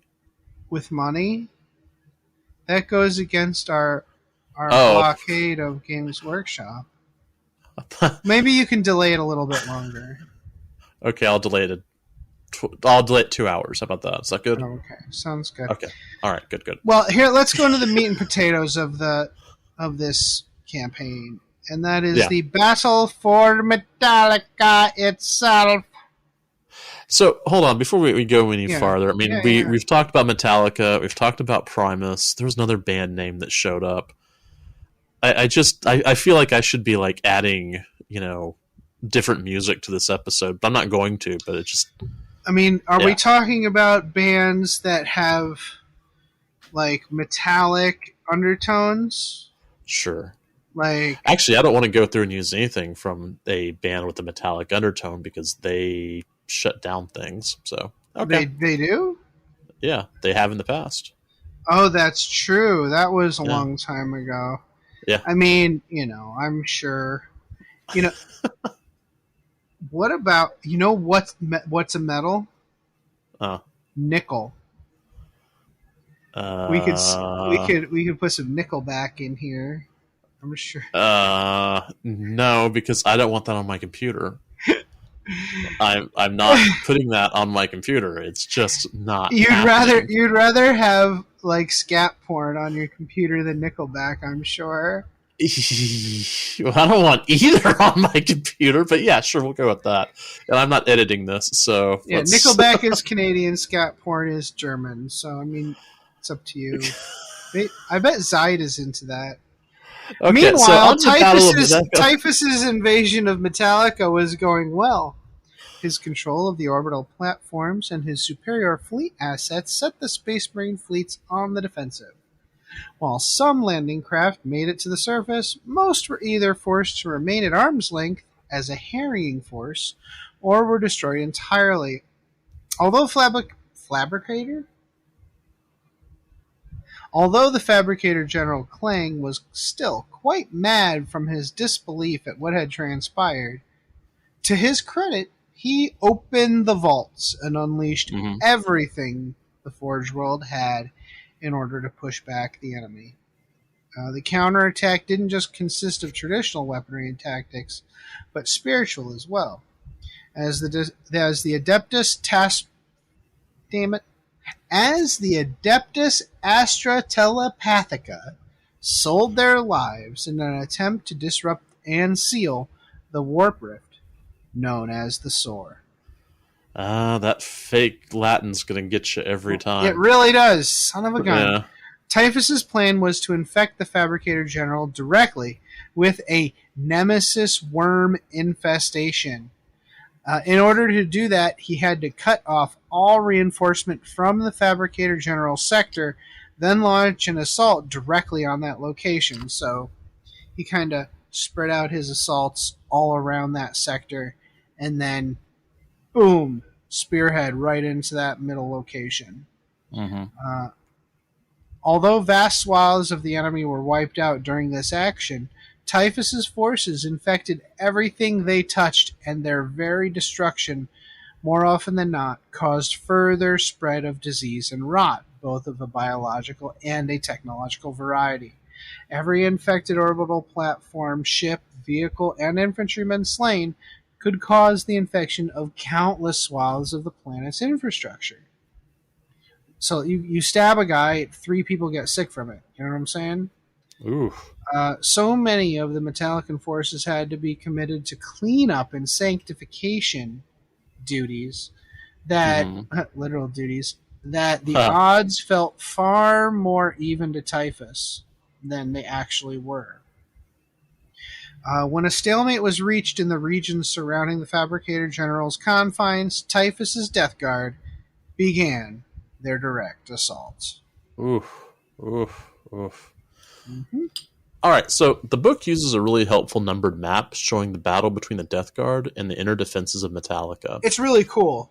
Yeah, I was looking at those earlier. You saw that. Yeah, it's like a big map, and each stage of the battle has a number associated, and you can look at it on the map. It's really helpful. There aren't like a bunch of arrows and bullcrap like that, but I think that visual representation really helps a lot.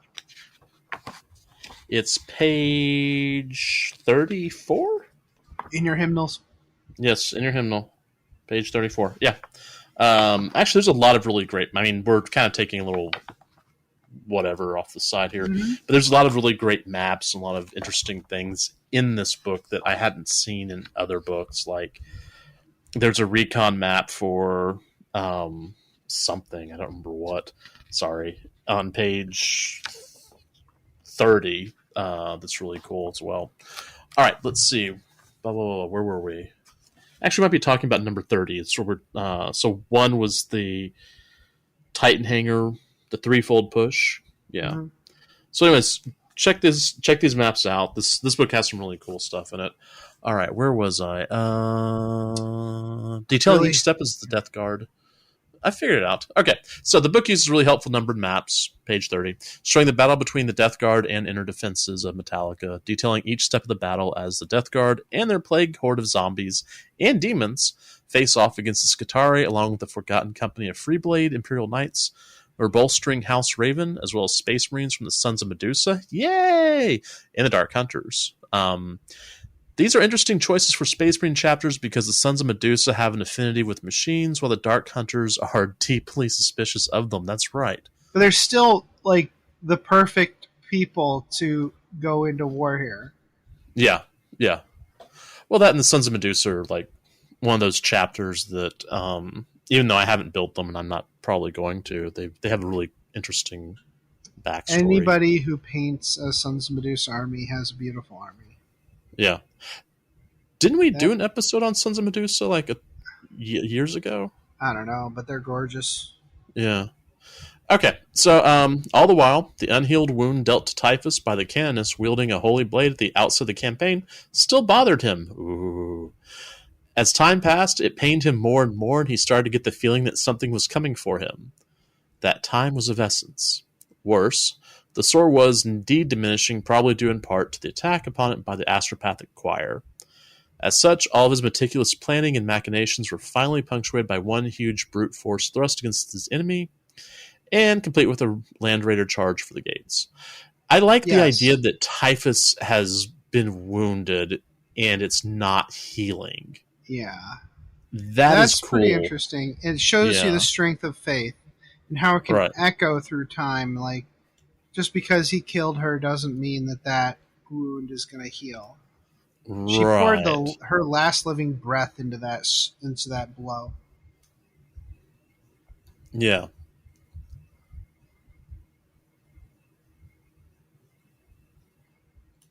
All right. So during the description of the assault, the author gives voice to the reader's own thoughts.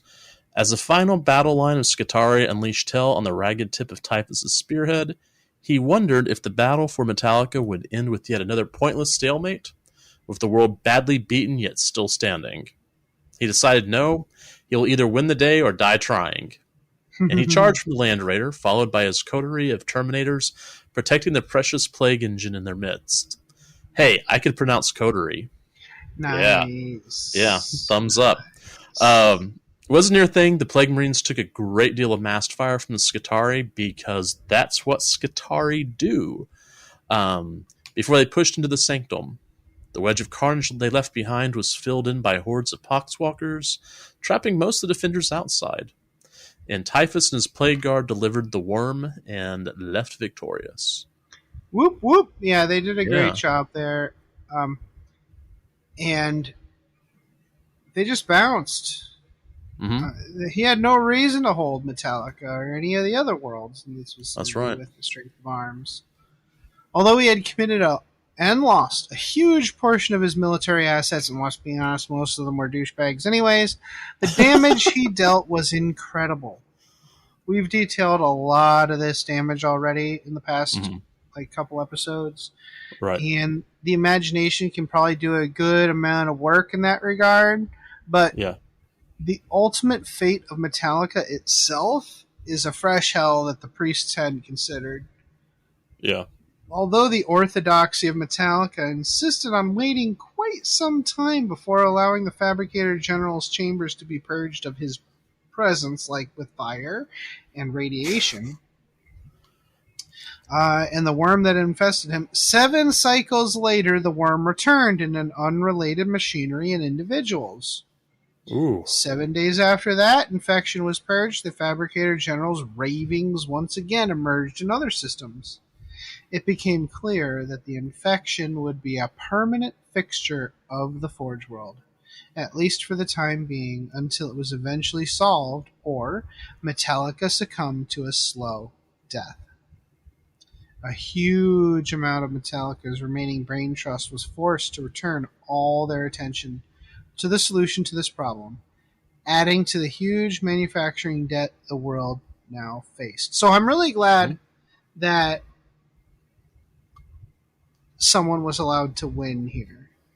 Yeah. You know what I'm saying? Yeah. I don't... The whole, stalemate thing with every single one of these encounters for the past few years has been a little frustrating. Right. And even though Metallica still is there, they clearly lost the war. They have definitely been damaged. Yeah. Yeah. Well, and they also lost that, or House Raven lost their planet. Yeah, so it's that's big. Yeah. And people, those are 2 big events. I mean, we haven't seen that yet. So yeah. All right, so the worlds surrounding Metallica fared no better. Even the best of them were troubled with rampant disease and the usual problems that come with full-scale war on your doorstep. I was going to say your desktop, but your doorstep. It's probably at your desktop as well. Move it into your trash. Yeah. Move into trash, empty. Oh, no. So their troubles were exacerbated by the continuous callous tithing inflicted upon them by the Imperium itself. Like, they didn't change their tithing scales. They lost all these thousands and millions of people. Yeah. And they're still expected to tithe the same amount. Freaking Imperium. Well, Krieg figured it out. I mean, yeah. Just give them everything. Yeah, we'll just start cloning. It'll be cool. What could possibly go wrong? So their troubles were exacerbated by the continued callous tithing inflicted upon them by the Imperium itself. House Raven, rather than becoming free blades en masse to repent for their lost homeworld, picked up a new quest. They would scour the stars in search of their home and bring justice to those who took it. Oh, that's kind of cool. Yeah. This would, at least for now, sever their relationship with Metallica. The Indominus Crusade moved on to other features of or other theaters of war with the taste of ashes in their mouth, leaving what garrisons they could afford. So this campaign shows that any lapse of faith can lead to disaster, whether that be faith in the Emperor, the Omnissiah, or the Dark Gods themselves. Those with the will and morale to maintain their faith tend to succeed and sometimes even survive, while those who despair are lost. So the maps are quite cool, yeah. Go ahead. Yeah, I really think that that's the takeaway here, and I think that's the takeaway going forward, is that the faith and the morale is more important than any space fleet or weapon or technology or whatever. Like, having faith breaks through the pariah nexus. Having faith disrupts warp storms. It disrupts the plans of even Be'lakor, the Dark Prince. Like, it's having faith gives your Xenos army strength and power, and I'm not gonna spoil what we have seen in the Gazgul novel, but like, there's definitely some interesting ideas about faith in that novel as well. So okay. I think that's really a big important takeaway here, is that if you lose faith, you lose. You might not survive if you have faith, but you will win if your faith is greater than your enemy. So yeah, I kept waiting for you to like go into the theme tune for Enterprise. Hey, with all dude, it's been a long road. All right. All right. From here to there to here, and it's a long way. But our chance is finally here to take a break and come back and talk about some of the rules in this book. Potty break, I need to have a potty break. I gotta pee, I've had a coffee, and some water, and some coffee, and then some coffee again. Come here, boy, get the ball. Aw, come on, Max, get the ball. Mom, Max won't get the ball. He's lazy. I think I know why your Zote is being lazy, Jenny. Why, Mom? Because you forgot to feed him Zotabix today. Oh, no. Oh, yes. Zotabix contains all the nutrients and random animal parts a growing Zote craves. It not only provides our Zote with the energy it needs to play with you and protect our home, but it also keeps its chitinous shell fresh and shiny. Oh, boy. I'd better feed Max his Zotabix. Yes, you had. Zotabix is made in part from Grade A Astra Militarum post-engagement byproduct and is infused with 112 essential vitamins and minerals harvested from your Zote's natural habitat, the finest desert deserts.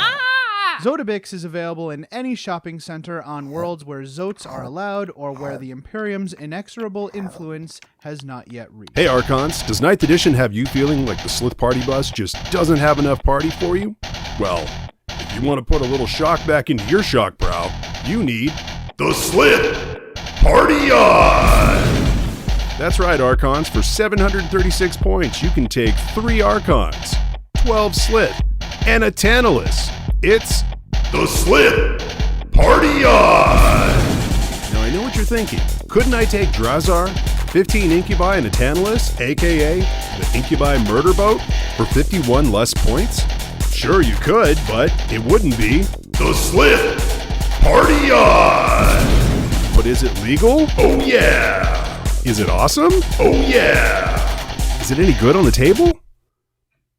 No! It's the all-new Slith Party On. Sort of awesome. Party On! Really hilarious. Party On! It's the Slith Party On!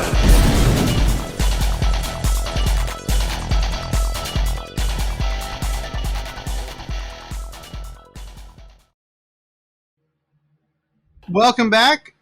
We've been our faith of the heart has been refueled.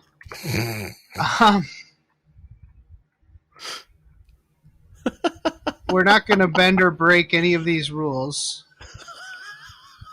We probably will. Yeah, probably. It's so early. So this campaign is a lot like the campaign they have here is a lot like the other ones that they've released for 9th edition since the beginning. It's got a campaign master, and then each group of people is broken into alliances. They compete with each other over a course of 3 phases. Each phase being 1 week or so of time. Having an endpoint to a campaign is very important. Yes. Keep that in mind for 40. When it comes to 40, I don't know. I don't care about D&D, but in 40K, have an endpoint. That way, people can start afresh. Everybody has different armies. Everybody has 5 armies they want to play. That's all. This is all true. This version this installment has a thing called Warzone Assets. Mm-hmm. There's a huge number you can pick, and each one can only be picked by one faction, by one alliance. So if one alliance grabs one, your alliance isn't allowed to have it. Okay? Yeah. You take turns picking them until you fill up your maximum. So like on phase 1, you can have 2. Phase 2, you can have 3. Phase 3, I think you can have 4, maybe? I forget. That's correct. But page 49 on your hymnals. 49 on your hymnals. So you can have more assets as you go. Obviously, some of them might be better than others, or better for your army, or better against your opponent, which is the main thing. Like the one I picked is definitely a against your opponent type situation. Mm-hmm. All right, so you can enact these assets with a stratagem called Asset Requisition. It's an expensive stratagem. Yeah, I saw CP, that. But it's an expensive stratagem for a reason. These are extremely powerful abilities. You'll see that in the one I'm picking right now. So the one I picked to talk about is is called Fleet Blockade. Mm-hmm. By moving void assets into position, the very skies of a world can be denied to the foe, choking off their supply trains and crippling their strategic options.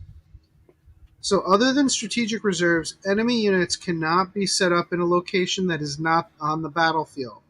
If a rule would specify that it must be set up in a location that is not on the battlefield, e.g. Drop Pod Assault from Codex Space Marines, it must be set up in their deployment zone instead. Yeah. No deep strike. Yeah. You can do strategic reserves, which means you can outflank your. That means you're driving in from the side. It's not deep strike. Yeah. That is a really strong ability, but it represents void dominance, which I've tried to do in the past with various special rules and playing games of Battlefleet Gothic or stuff like that. This is a very simple solution to that, to including that part of 41st millennium warfare, having these assets. I think it's really neat. So this one's tough. I mean, this is actually across 3 pages, 49 through 51. And I wasn't really sure which one I wanted to choose. There's like Deep Void Battle Station, which was cool, and Ritual Site most definitely would be nice for like Thousand Suns. Then I looked at kind of Witch Site and another one called Technological Vaults. I think I'm going to go Technological Vaults just because, you know, Blood Ravens, yeah.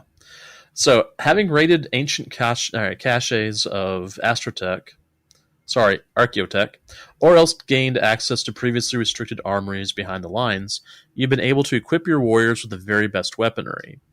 So in a Crusade mission, when you reveal this Warzone asset, you can select one unit from your army to gain a weapon enhancement for that battle.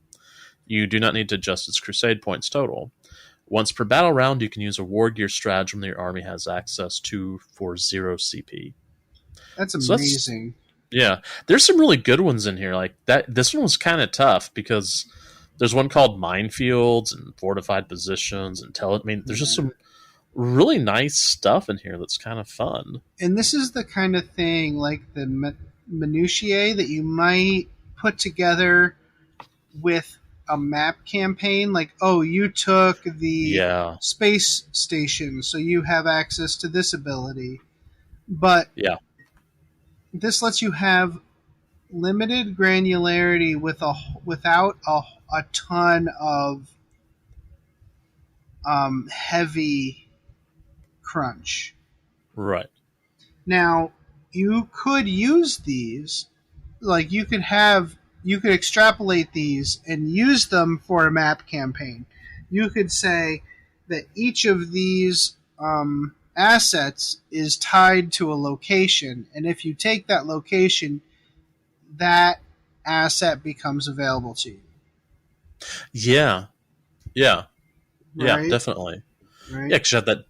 Like I put in Deep Void Battle Stations. So that's like almost Zone Mortalis right there. Right. Ritual Command Site, uplink. which is, If you take the communications relay, you get access to that. And then if somebody takes it from you, they get access to it. And then Ritual Site. You know, I mean, this stuff's actually, you could play around with it a lot. You know. Mm-hmm. Some of them could be faction specific, but still, if the faction who can't use it takes it, that they deny it to the faction that can use it. So it's kind of the same, right? It's like a benefit either way. So I like that. Yeah, me too. Heroic achievements. So mainly for use in Crusade campaigns.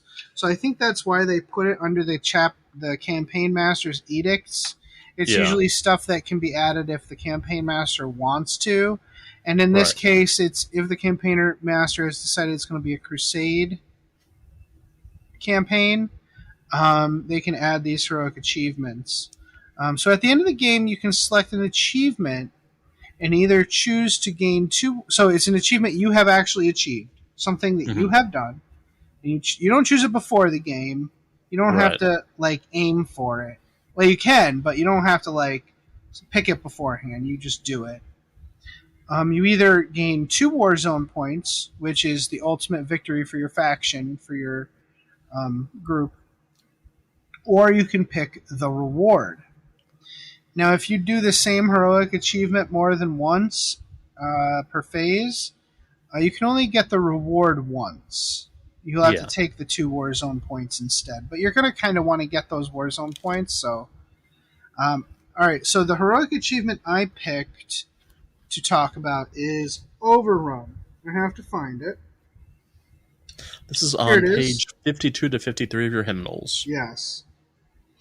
At the end of the battle, this heroic achievement is completed if every unit from your army, excluding aircraft units and units with fortification battlefield role, is within your opponent's deployment zone, and there are a minimum of 4 units from your army within your opponent's deployment zone, excluding aircraft, yada yada.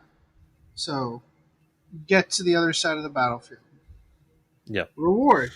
Every unit from your army within your opponent's deployment zone gains 1 additional experience point. You also gain 1 requisition point. So, like, you take over their stuff. Mm-hmm. You own their territory. I chose Psychic Domination because, of course, I would. This heroic achievement is completed if 2 or more enemy units are destroyed as a result of psychic powers manifested by one Psyker unit from your army. So your reward, you select one Psyker unit in your army that completed this heroic achievement.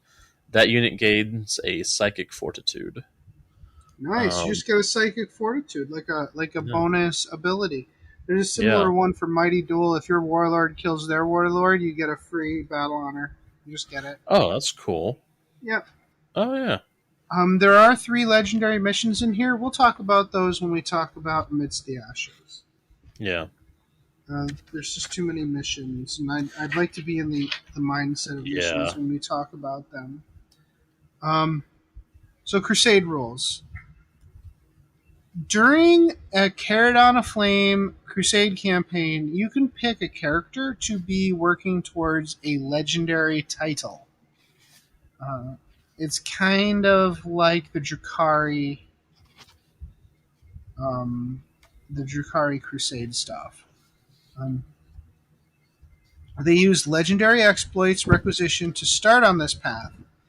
If the character has achieved 5 Charadon heroic achievements, so the achievements that we just talked about, they can pick a legendary title that fits their faction and one of the achievements they succeed at. So they have to actually have done one of those achievements. So you have to actually write down which achievements you've done.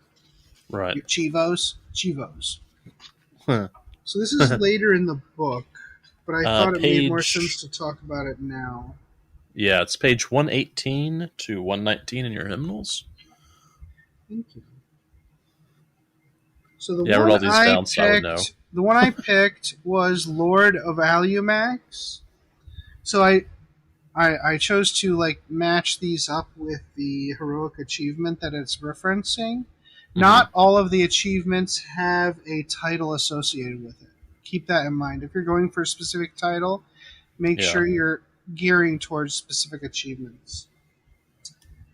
The Alumax system descended into barbarous anarchy in the wake of the Charadon War, and this warlord has wasted no time in seizing the opportunity to establish an empire of their own within its tormented bounds. And look at how cool that is.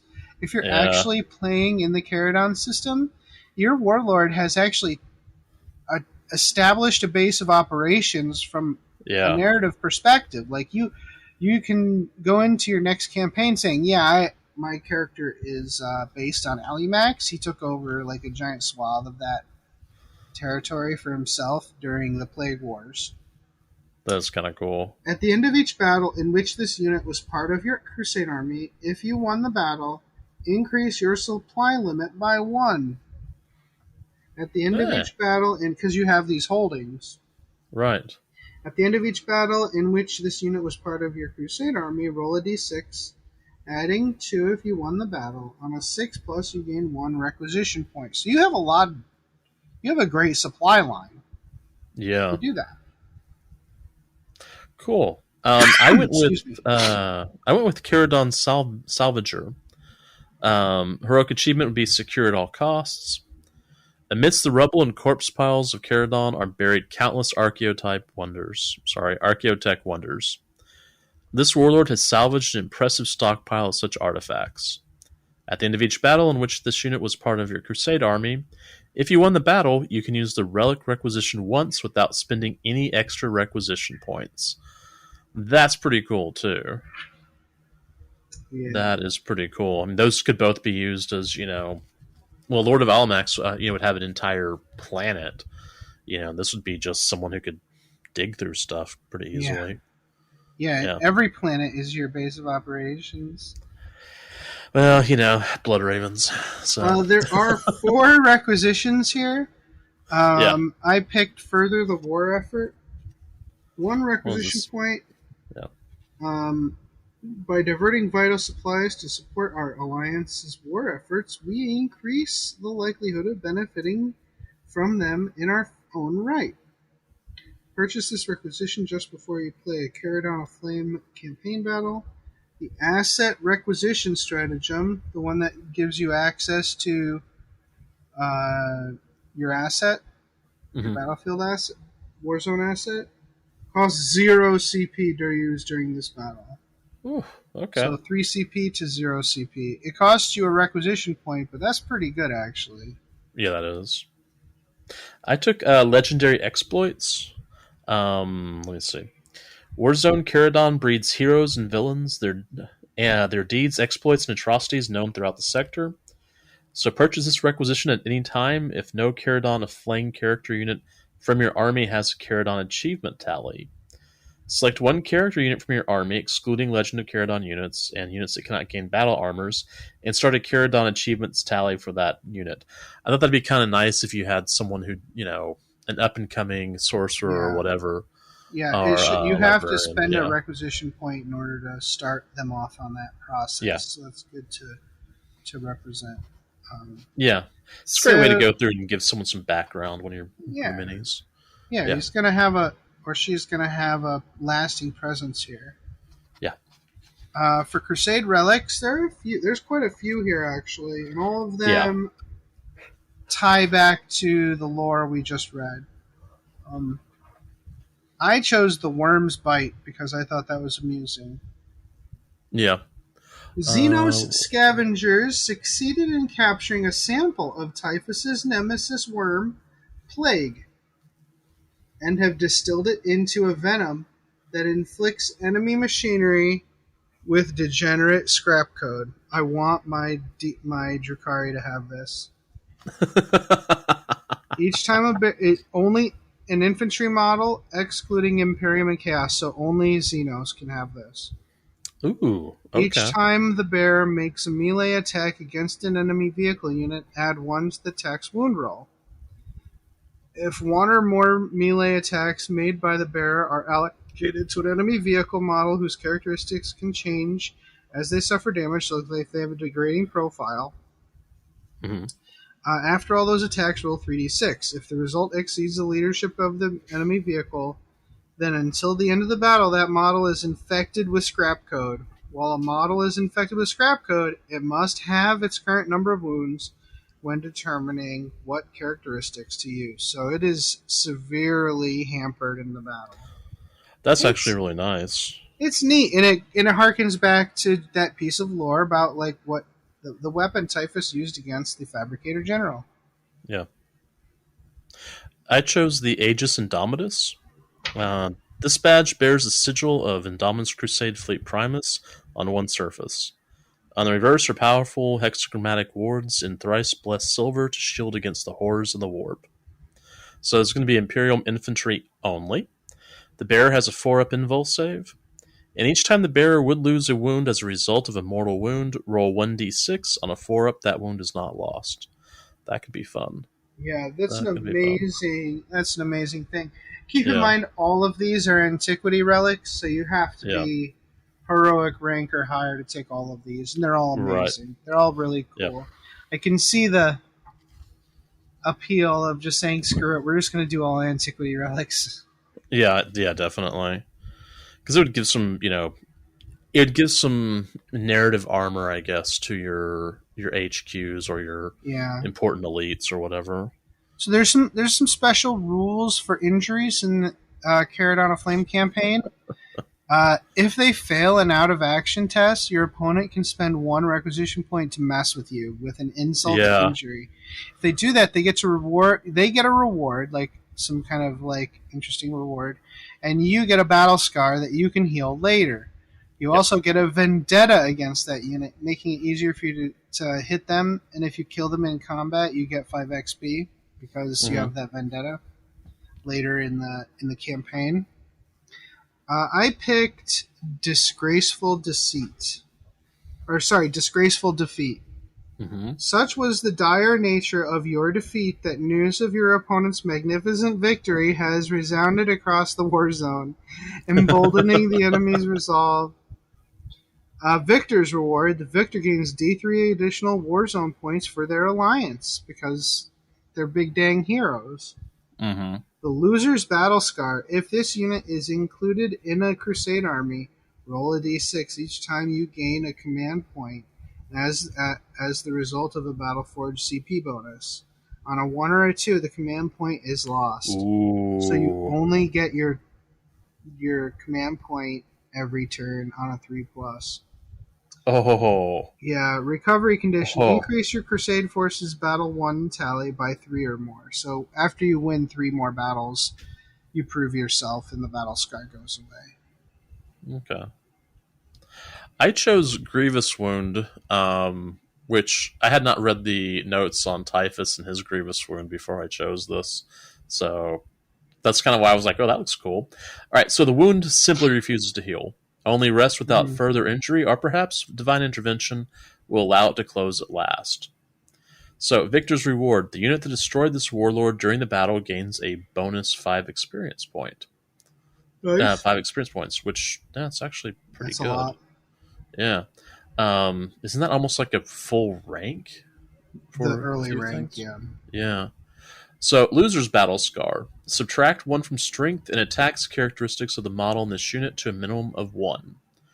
Recovery condition. Increase this unit's battles survived tally by 3 or more. Yeah. Okay. So you have to actually survive, 3 battles before you get rid of that minus. Yeah, that's pretty good. Yeah, so, definitely. These are pretty good Crusade rules. It adds interesting flair to the game, so I'd like to see these added. The insult to injury is hilarious. I'd like to see that again. Yeah. Yeah, I do too. Other rules in this book can't be covered. There's Chaos Traitor Legion rules. Mm-hmm. New ones that supersede the old supplement rules.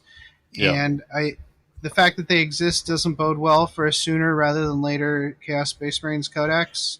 Yeah, I was kind of thinking that when I first saw it. Yeah.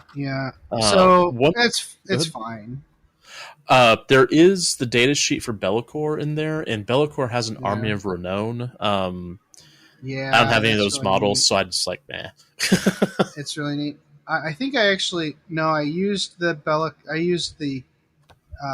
Age of Sigmar version because I don't have any Nurgle or Slaanesh units to use in there for my Demon Orcs. Yeah, that's true. You kind of have to have one of each before you can get more than one of each. So you have to have one each of like Nurgle, Khorne, Tzeentch, and Slaanesh before you can get another Khorne. Yeah. So it's really interesting. It's truly Chaos Undivided, which is really interesting. And we perhaps will cover it later, but let's move on to the Amidst the Ashes special campaign rules, Crusade rules. So Amidst the Ashes is the new Crusade pack. I've played 1 or 2 games with the missions in here. They're pretty good so far. I still don't know if they're too balanced or anything like that yet, like the last one was. I'll report back later. I'm going to have a better look at them on vacation. But it does have some cool special rules, including like a tree diagram style ability advancement mechanic. Yeah. So Awakening the Strong is an advancement chart for vehicle machine spirits. Each RP you spend, you advance in the chart, which is kind of a tree flow diagram. So there are certain abilities that are prerequisites for other abilities. Yeah. In addition, you need to use certain agendas to gain awakening points, which are spent when you use the requisition to advance on the chart. So like a whole bunch of layers of resource spending to advance a vehicle through this Awakening the Strong, where you're improving the machine spirit of this vehicle. So I chose to. We're both gonna pick a path. Yeah. Like an advancement path, like a tree, so you can see what the kind of thing you can get. So I'm gonna do the one for Awakening the Strong. And of the 2 level 1 abilities of so Whispers of Despair or Murmurs of Disorder, I am on the wrong one. There we go. Page Either that, yeah. Concealment Algorithms or Enhanced Optics. I picked Concealment Algorithms. They basically get the benefit of light cover. Yeah. Until they make a normal move, fall back, or whatever. So like they're kind of stuck in and get light cover until they move. The level 2 ability, so again, you've spent a bunch of these awakening points and a requisition point to get this level 2 ability. I picked Furious Assault. So when they finish a charge move, you can do mortal wounds.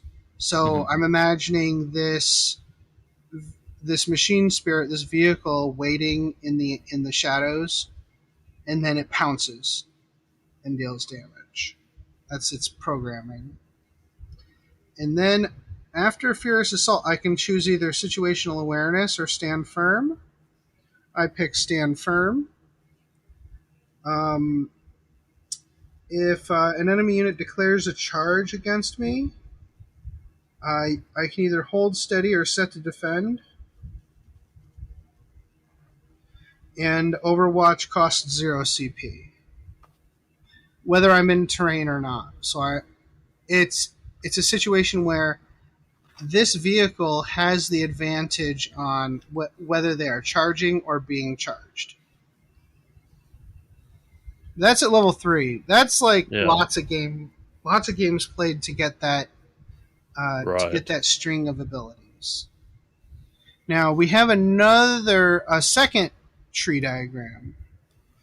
And this is for Corruption of the Weak, which is for the Psyker. Similar ability, but for Psykers who gain Corruption points instead of Awakening points. So this is going to be page 10 and 11 on your hymnals. The tree I chose was... at level 1, I had the choice of Murmurs of Disorder or Whispers of Despair. I took Murmurs of Disorder, so at the start of the fight phase, select one enemy unit within 6 inches of the model. Till the end of that phase, that unit and the models in it do not count as having made a charge move this turn. So you can shut down certain charge mechanics. Yeah, which is kind of cool. In the main matched play rules for units and stuff, there's not a lot of this. Usually it's fights last, fights first, or whatever specifically. Yeah. This simply says you don't count as having charge, so a lot of abilities get shut down with that. Yeah. Because that's kind of an interesting one. Then it came down to, where do I go next? I had a choice of Warp Emanations or Aura of Restlessness, and I went with Warp Emanations. So while an enemy unit is within 6 inches of this model, the command reroll stratagem costs 2 CP instead of 1 CP. When you reroll a test, I roll a test or saving throw made for that unit or model in it. That's kind of tough. I then had a choice of going between Psychic Barrage or Devourer of Weakness. Now this level 3. Yeah, it's level 3. Level 3, each of the abilities in level 3 just opens up a new psychic power you have available to you. Yeah. So I went with Devourer of Weakness. The Psyker gluts himself on the weaknesses of his enemies. Witchfire. Devourer Weakness has a warp charge value of 6, so fairly easy to get off. If manifested, select one enemy unit within 12 inches of the Psyker.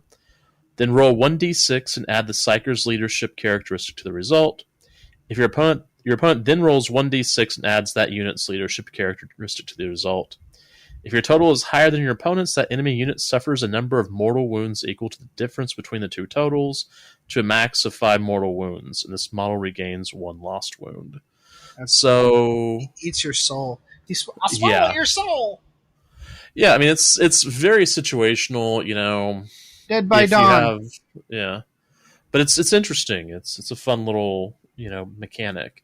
There's a lot of really cool. There's a lot of cool spells on this one. This one was actually a lot of fun to look at. And I just kind of. I mean, after you spend all those resources, it should be cool. Yeah, I liked this tree ability. It was really cool. Yeah, it's a choose your own adventure ability. listings. Yeah. I'd like to see more like this. It's a little complicated, but if you're playing Crusade, you're kind of doing complicated things. One thing to note, Awakening the Strong and Corruption of the Weak. I have yet to find anything saying that it's for specific factions. So if you're an Imperial player, you can corrupt the weak if you want, which, to be fair, you are doing anyways, so that's fine. If you're an Orc, you can corrupt the weak. If you're a Drakari, you can Awaken the Strong in one of your Raider transports if you want. It's up to you. So, there are a number of stratagems in the book for this specific campaign, starting on page 12. Yes. Let's go to page 12 of our hymnals. All right, got it. I picked Uncontrollable Machine Spirit because it's very much in the spirit of the campaign, which all of this is really, but this is a strategic ploy, 2 CP. Use it in this charge phase, 1 Awakened Spirit Vehicle in your army. Until the end of the phase, that unit is eligible to declare a charge in a turn in which it advanced or fell back. So it's so angry that it can fall back and charge. Then I took Dangerous Compact because it's flavorful, very dangerous, and has a lot of randomness, just like how Zinch wants it. So, Amidst the Ashes, Epic Deed Stratagem. The Psyker, of course, has made a bargain with malevolent warp entities to gain power and strength, but these denizens of the Imperium have their own agenda. Yes. I just see the meme of Jack Nicholson just moving his head up and down. Yeah, that's all I can see. Use the stratagem at the start of your Psychic phase. Select 1 Corrupted Mind Psyker, keyword Corrupted Mind Psyker model from your army. Until the end of the phase, each time a Psychic test is taken for that model, roll 1 additional d6 and discard the lowest result. So you're definitely trying to make stuff happen. But that model suffers perils of the warp on any dice roll of a double instead of only a double 1 or double 6. Small sacrifices need to be made, Jason. So if that model can manifest 2 or more psychic powers per turn, the stratagem costs 2 CP. Otherwise, it costs 1 CP. So yeah, man, it's I definitely went with the one that was kind of living dangerously there. Mm-hmm. All right, so moving on, the agendas. I like how you chose. I like how you chose my agenda for me. Well, some of them are. I wanted to make sure we got one that was psychic-y and one that was machine spirity. So each of the new agenda, all of the agendas are in here, just like the last one. So you don't have to go flipping through the main rulebook during your game to find an agenda. They're all in here, in addition to new ones based on this awakening the strong and corrupting the weak. Choose your own adventure path. Okay. So the one I picked was Bastion of Iron. Yep. So, at the end of the battle, each vehicle unit from your army that is within 6 inches of the center of the battlefield gets 2 experience points. At the end of the battle, if your Crusade force has the Machine Arisen note, and they are...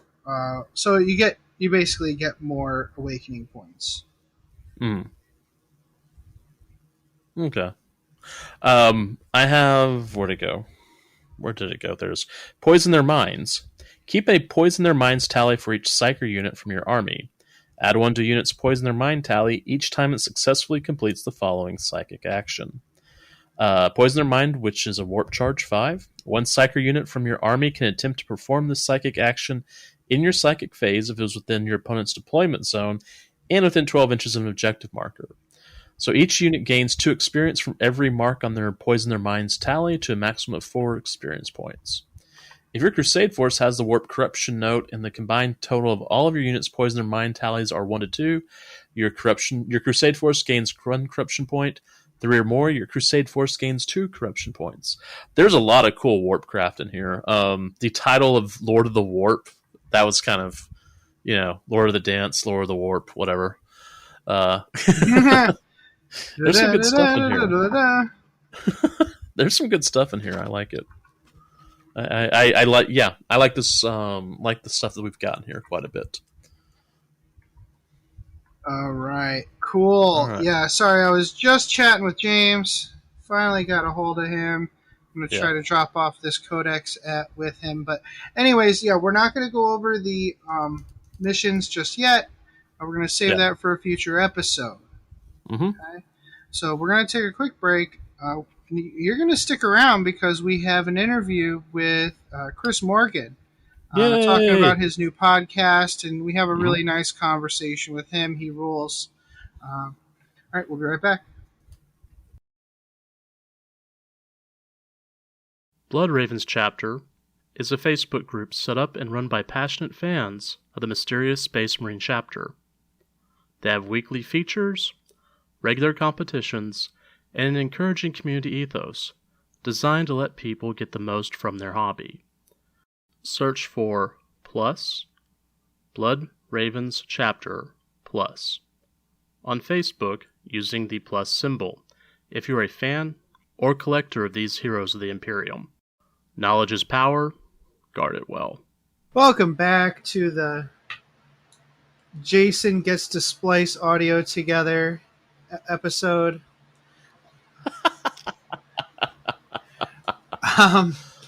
We're back with Chris. Chris, thanks for joining us, man. Yeah, happy to be back. Yeah, you joined us for the Flesh Terrors episode.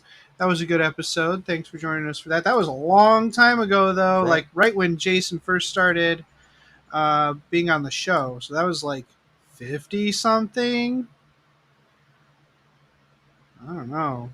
Oh, that's been a while. That was 2 years ago. I think I was also on for that round table we had about 7th changing to 8th, and I believe you asked me if I missed formations. I remember that was a fun talk. Yeah, good times were had by all. Well, we are talking today because Chris has a new podcast coming out. But before we talk about that, I think the listeners would like to know your pedigree. Again, you may have explained your pedigree previously, but I think it's been like 100 episodes since then. So why don't we jog anybody's memory who may have been here for that, or let anybody else know what you're up to, especially since you really haven't been on any podcast recently, right? As far as I know. So just let folks know who you are and what your 40K pedigree is. Sure. Well, I mean, I'm a type Blood Angel blood, I guess. Type Sanguine, type S, blood type. So far as my 40K pedigree, I've been playing Warhammer for well over 20 years now. In the community, people would probably know me better as Captain Morgan, or sometimes as the Chief Librarian. And I got that nickname. Well, the Captain Morgan part came in junior high from my last name being Morgan. I mean, it's just, I couldn't get around it. It was just something that, people just said. I lifted my leg, we had a laugh, we moved on.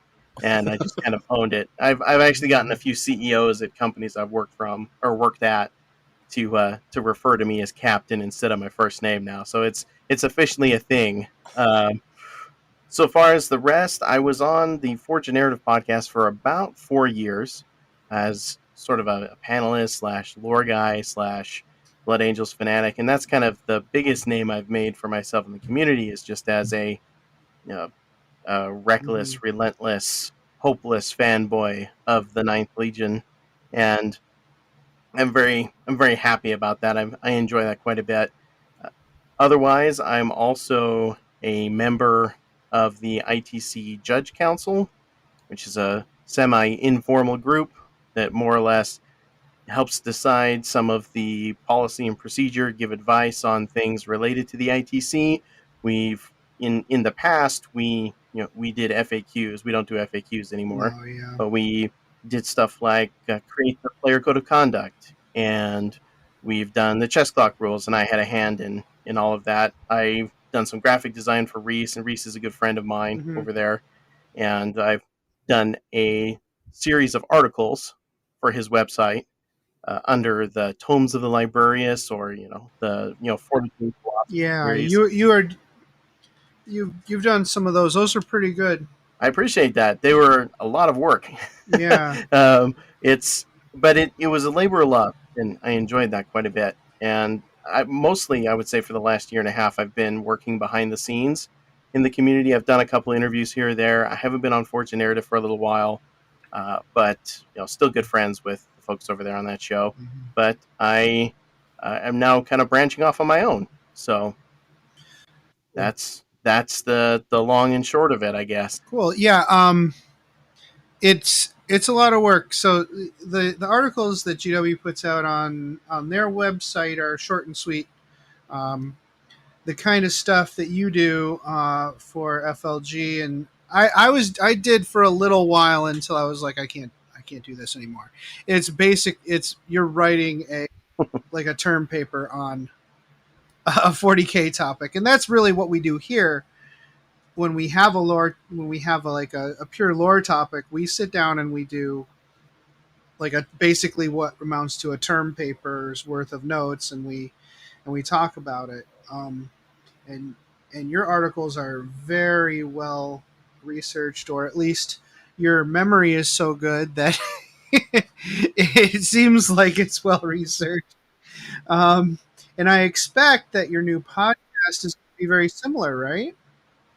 Yeah, so the podcast is named The Chief Librarian, and it was kind of a fun idea that I had. I talked to Reese about, because I was already kind of planning on coming out with a new show, just kind of doing something more along the lines of some of the stuff that I really liked in podcasting, something that wasn't necessarily super competitively focused, because a lot of my other time is spent doing competitive stuff. I mean, next month I'll be out judging at the Las Vegas Team Tournament. Then I'll be a 40K competitive judge for the championships in late January, early February for LVO. But so I figure my contributions to the competitive community have been enough that I can do something a little bit different. And I feel like there's a lot of room right now for people to just talk about the things they love in the hobby.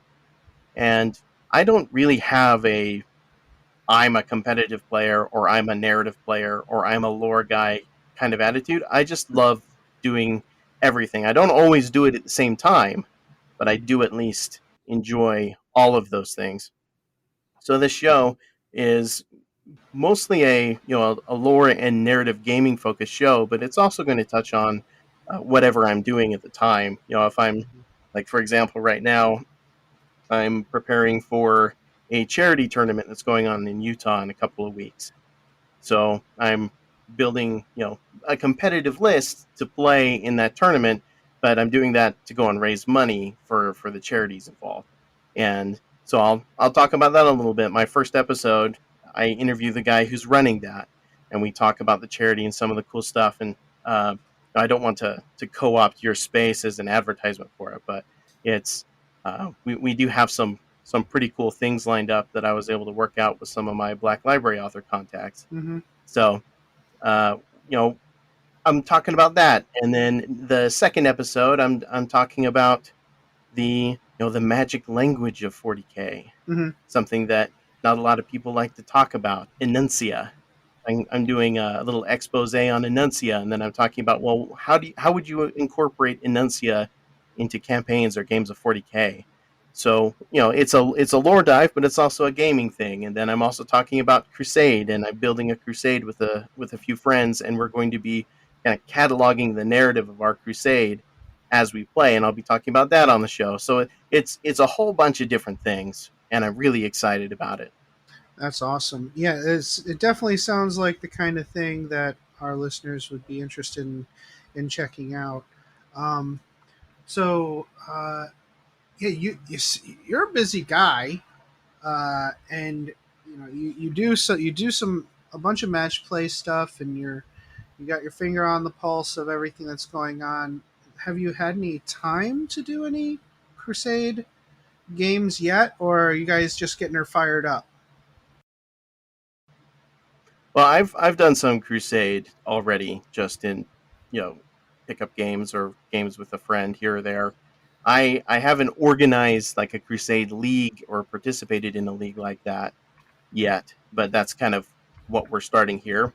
Mm-hmm. I have a few different players who all have codexes out, because that was one of the things as I was putting this together was this Crusade. It isn't just using the Crusade rules. We're doing a multi-system campaign where we're incorporating kill team and fleet battles together into a full sort of multi-system mixed impact kind of a situation. Everybody's getting their own fleets, and we're building kill teams to do special operations to eliminate bonuses that somebody might get for owning, almost kind of like owning a continent in Risk, right? I have a planetary empires tile set that represents several different planets and territories and things like that. So something like that's a little bit more complex, and it takes some time to put together. But I've got all of the rules for that, for how that's going to interact and how we're all going to play finished. And then we're going to be starting our first round. We're doing kind of a session 0 next month after the charity event's over, and then we're going to start playing in earnest. Nice. Yeah, it's a lot of fun. Some of the bookkeeping, depending on what kind of player you are, like for me, I love the bookkeeping. I love keeping track of everything and stuff like that. I'd be very interested to hear how other people's leagues are going on.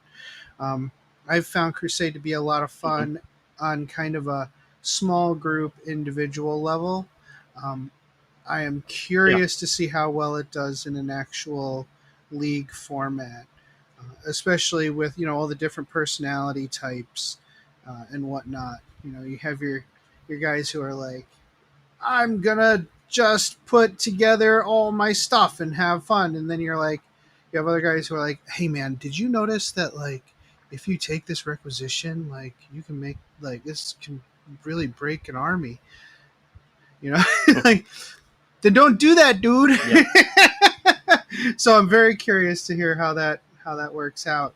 And I like that you're kind of I thought my original impression, because this is going to be on the FLG network, right? Yeah, it's going to be on their feed. My original impression was it. Sorry, go ahead.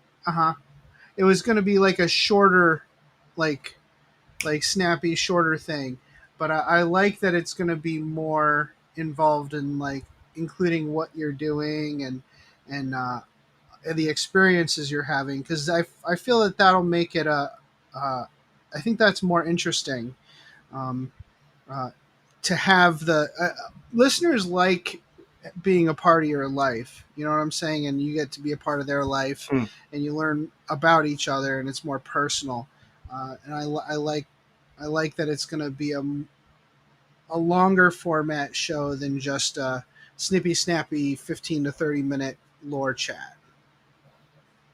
Yeah. I mean, I finished editing the first episode, and I kind of got hazed by the meta spirit of podcasting because I lost all of the editing work I did. Oh, right when I went to save. Now and this is the tragic part, right? Because I'm using a program that auto saves constantly, but in the background, the cloud service that I used to sync up was doing an update in the middle of the save, and then it corrupted the save, and I had to start over with the edit. So I got that all done, and that was soul crushing a little bit for episode 1 of your passion project that you're finally getting a chance to do. But I was able to get that redone, and the episode's about an hour and 40 minutes long. Yeah, that's with that's a two good different size. segments on it. That's a good size. And Masters of the Forge, we completely re-recorded our first episode. We just I remember hearing about that. we just didn't use it, and not because it was corrupted, because it was terrible. So you're in good company. All right, well, great. So when do you think the first one will drop? Well, it's scheduled to come out on Monday, the 2nd of August. and that should go down on the Frontline Gaming Network. Okay. That will be. It's going to be an experiment because I'm uploading it directly to their YouTube, and then I believe they're taking that YouTube file and splitting off the audio to put on their all their different podcasting channels. But that's interesting. The first 4 episodes or so are going to be on that main feed, and then they're actually splitting mine off into its own RSS feed later, because I'm basically, if I were to describe the relationship so far as the podcast, it's my show. They've just thought it was a good idea and agreed to bring me to their audience, which I'm very grateful for. But all the stuff that I'm doing is mine, and it's kind of an affiliate sort of situation, and I'm very, very grateful for them. Just kind of giving me an opportunity to speak, not to speak too uncouthly, but I'm basically just barfing up all my ideas on the internet and hoping people like it. I like that description. Yeah, you're just barfing up a bunch of word salad, and off we go. But there's so much to talk about. There's so much cool stuff. Well, yeah, I mean, with your barfing and our diarrhea of the mouth, we'll have just a delicious melange of 2 podcasts, 1 cup over here. So, we're kind of Luddites. We don't. Our podcast isn't on YouTube, so maybe you can give us some pointers on how to do that. I'm just dumb. I'm like, what do you mean? What do you mean you put a podcast on YouTube? Apparently, they're all on YouTube. I had no idea. Apparently, people listen to YouTube. Yeah, it's interesting. I always found it easier to, like, with my own content. Before I started doing this podcast, I was taking some of those long form articles that we were talking about earlier, and I was making a video version of it, basically, because I knew that it was a mouthful and an eyeful, so that somebody who's like, I've only got 2 minutes while I'm sitting on the can to read something, wasn't going to be able to get through my article in that time and might lose interest. But if it was something that they could listen to while they're driving or at work, then that might be something different. So I kind of branched off and created my own YouTube channel to facilitate that, started putting some of those videos up there. And it was quite a learning experience, because it's difficult. I mean, you guys can see me right now. I don't know if this is if you're ever going to release a video version of this, but I'm, here's a professional secret. The Librarius right now is a closet. It is a closet. I had to downsize a little bit when the new baby came.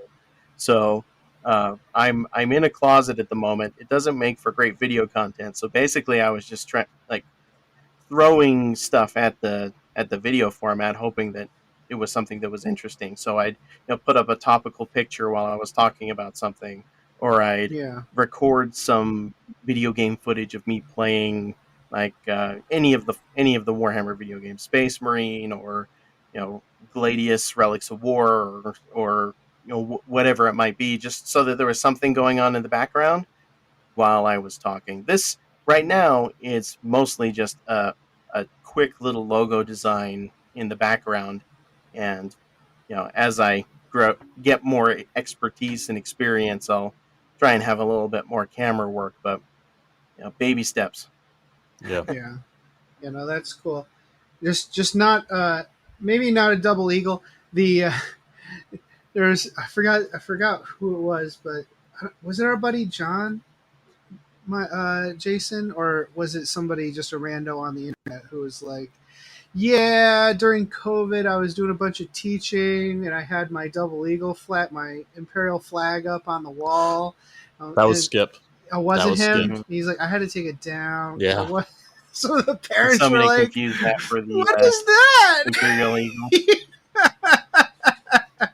Oh yeah, I heard somebody got it attacked at a gas station wearing a double-headed eagle shirt. Sometime in the last 3 years, somebody in front of them was like, "You're a nut." Right? Yeah. No, you don't understand. Please stop hitting me. It's toy soldiers, I promise. It's toy soldiers. I'm a huge nerd. No, this is satire. Don't hit me in the face. That's the number one way to get someone. Well, that's I'm awesome. a nerd. Don't hit me in the face. Yeah, that works every time. Yeah. All right. So at any rate, this is going to go up after your show goes up, but that's the beauty of the internet. It's not live. Y'all can go and listen to that, and maybe shortly after there'll be an episode 2. So we're doing you a service here, is what I'm saying. Yep. So again, that'll be on the FLG network. I really appreciate you asking me to come on and talk about it. Yeah, no problem. Sorry if we've had some technical difficulties and some scheduling difficulties, but I'm so glad that you could be patient with us and come on and talk about it. Because here's the thing. Here's the beautiful thing about the internet. We're existing in the same space, but there's no competition. People can listen to both shows if they want. You can come on our show. We can come on your show. We can support each other, and that's the beautiful thing. There's just people put too much in on this whole trying to be the dominant species in a space. I don't know why that's the case. Maybe on YouTube where people are actually trying to make money. We are under no false. Well, okay, so we have a Patreon now. From that, yeah. What's up? Segueing from that project, I have no dreams of making a living off of it. Yeah. So send us an ad so we can run it. Yeah, send us an ad. Or at least send us like a script so that I can be an idiot. Yeah, script. I usually handle all the idiocy on my show. No worries. Well, in previous ads, I've been. Who was I in that? The TC Repo ad. I know I was Max the Zote in one of the. Yeah, ads, you were the Zote. So, you played a very good Zote. That was really nice. The TC Repo. Thank you. I worked on my growls. You played the librarian in the Black Library, who was guiding me towards the TC Repo, and you told me why Armand never found the Black Library, because I was like, man, this is really easy to find. Why is it that Armand can never find this? And you're like, well, it's just funnier that way. It's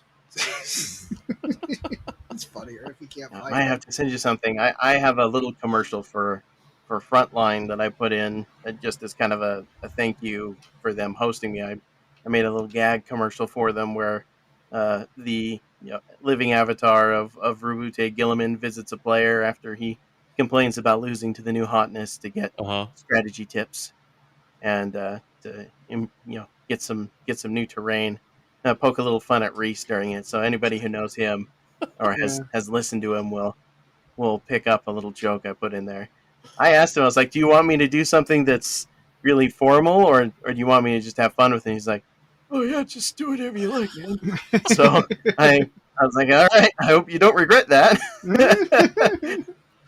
I swear to God, man. Like back in the day when they first were just doing, they were just a terrain shop, right? They were a game store, and they did online, like they did Battlefield in a Box, like, right? And they were on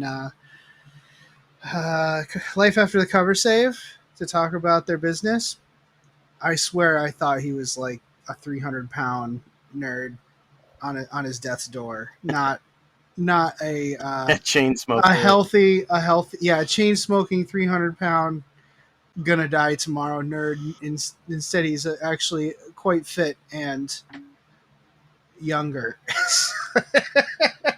yeah. He once, like, he told me, because he's one of those sort of like chronic entrepreneur guys. One of my most interesting Reese stories was when during 7th edition, you remember that awful like 40-page FAQ that used to exist for 7th edition, the ITC FAQ. Oh yeah, the one that everybody. Yeah. Yep. Well, it was necessary. Yeah, back then, it was a lot. It started at like 60-something pages, but for a university project, I went down there, and I basically slept on Reese's couch for 3 days, and we talked shop and stories and stuff. And he told me about, like, after selling one of the, I think, like 6 businesses he started in his life, he basically rode a bicycle all the way down to the tip of Argentina and back, or something crazy like that. Like did one of those like life journey things in his 20s. I'm looking at him like, I mean, that's impressive, but why? that's amazing, but that sounds really uncomfortable. Like, yeah. And it is super impressive, and it was really cool. And he's really just an engaging guy. And Reese, he became a good friend of mine since then. Like I remember 2020 during the toilet paper shortage, he straight up, when I was looking for toilet paper, couldn't find it in any of the stores. He shipped me some from his business, just out of the blue. Nice. Just be like, hey man, that's nice. I heard you were in a tight spot. But it was just a giant case of overstocked 7th edition rule books, right? Oh man! Speaking of taking a dump on something, woo! There's just a bunch of Black Templar, or sorry, Black Legion codexes. Oh man! Wow, man! Yeah, okay. The pain is still raw, I'm sure. Okay, before we go out, I just want to ask: is it going to be codexes or codices? For me, it's codexes, because that's what's in the GW style guide. And as a technical writer by profession, I go by the style guide. That is my feeling too, and I'm feeling good about that. Though I did say it at work once, and the woman who was sitting next to me looked at me. She's like, "It's codices," and I'm like, "I know it is, but it's not though." I know that's the right word. And I appreciate your knowledge of dead languages, or tangentially alive languages, but in this context, undead languages. I think counts as an undead. Yeah, in this context, no, but yes, I'm not going to mansplain it to you because you clearly know what you're talking about. Anyways, Chris, thanks for being on the show, dude. I really appreciate it, and I'm really looking forward to seeing and hearing what you have for us in the coming years. Yeah, I appreciate again just the opportunity to talk about it, and I hope that you guys accept an invitation for me to come on sometime and talk about some of the things you're up to and some of the things that you're passionate about. That's one of the things I want to do with this. Is I just want to talk to people about what they enjoy. I think people just need to hear a lot about the things that others are enjoying right now and why. So hopefully I can deliver that. But thank you again. Hello, everyone. The Masters of the Forge is now a proud member of the NPC, the Narrative Podcast Consortium. Our aim is to inspire your hobby through the rich lore of the 41st millennium. If you enjoy our podcast, then make sure to check out these other awesome shows, where you can get coverage on campaigns, Black Library, and all kinds of general topics of the 40K background. The NGC 40K podcast also provides in-depth campaign coverage, audio dramas, and free-flowing narrative campaign creation. The Adeptus Terra podcast also features in-depth discussions of the lore and commentary on the hobby. Oh, and sexy English voices. Oh, yeah. The Masters of the Forge brings the world of 40K to life on your tabletop, with discussion on the lore, backed up by narrative-themed rules and battle reports. Of course, this is only a fraction of the topics covered by the podcasts of the NPC. Please tune in to find out more. Oh, we've reached level 6. Welcome back, everyone. So, our next episode... what is our next episode? Our next episode is going to be Kill Team. We're going to look for narrative stuff on the Kill Team. Yeah, we're going to go through that. And are we going to have Keith on, or is he too chicken? No, is he yellow? Keith, are you yellow? Well, let's see. I should talk with him and both he and Da, because right, cool. I want to get some. I know we're basically looking at some of the narrative stuff on Kill Team, but it'd be good for us to kind of get together and talk. So we'll see if we can pull that together. Awesome. And then after that, we'll either do a Space Marine chapter episode, or we'll be talking about Mark's Forge World, or GW will surprise us with some nonsense that we have to cover. But until then, play the game the way you want to. I'm dripping with sweat, dripping with goo. We'd love it if you could give us a positive rating and review on iTunes. If you'd like to keep in contact with us, you can follow us on Facebook or Twitter by searching for Masters of the Forge. And you can follow our hobby progress on Instagram with the hashtag Masters of the Forge. If you'd like to engage with us directly, you can always join our Discord server. To do so, or if you have any questions, topic suggestions, or if you'd like to advertise your creative hobby endeavor, contact us at mastersoftheforge@gmail.com. Please consider supporting us on Patreon at patreon.com/mastersoftheforge. Thanks.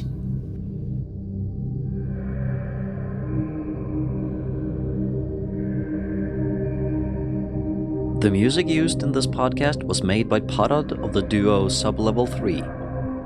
The track is used with his permission. This podcast is protected by the Creative Commons Attribution, No Derivatives, Non-Commercial International License. More information about this license and contact information if you have any requests can be found at our blog, mastersoftheforge.com.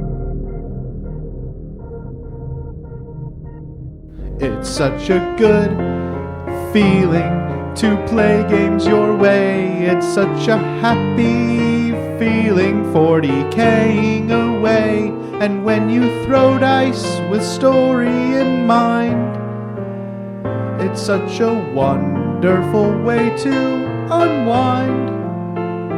It's a good feeling, a very good feeling, the feeling you know that we'll be back when the fortnight's new, and we'll have new ideas for you, and you'll have things you'll want to talk about. We will too.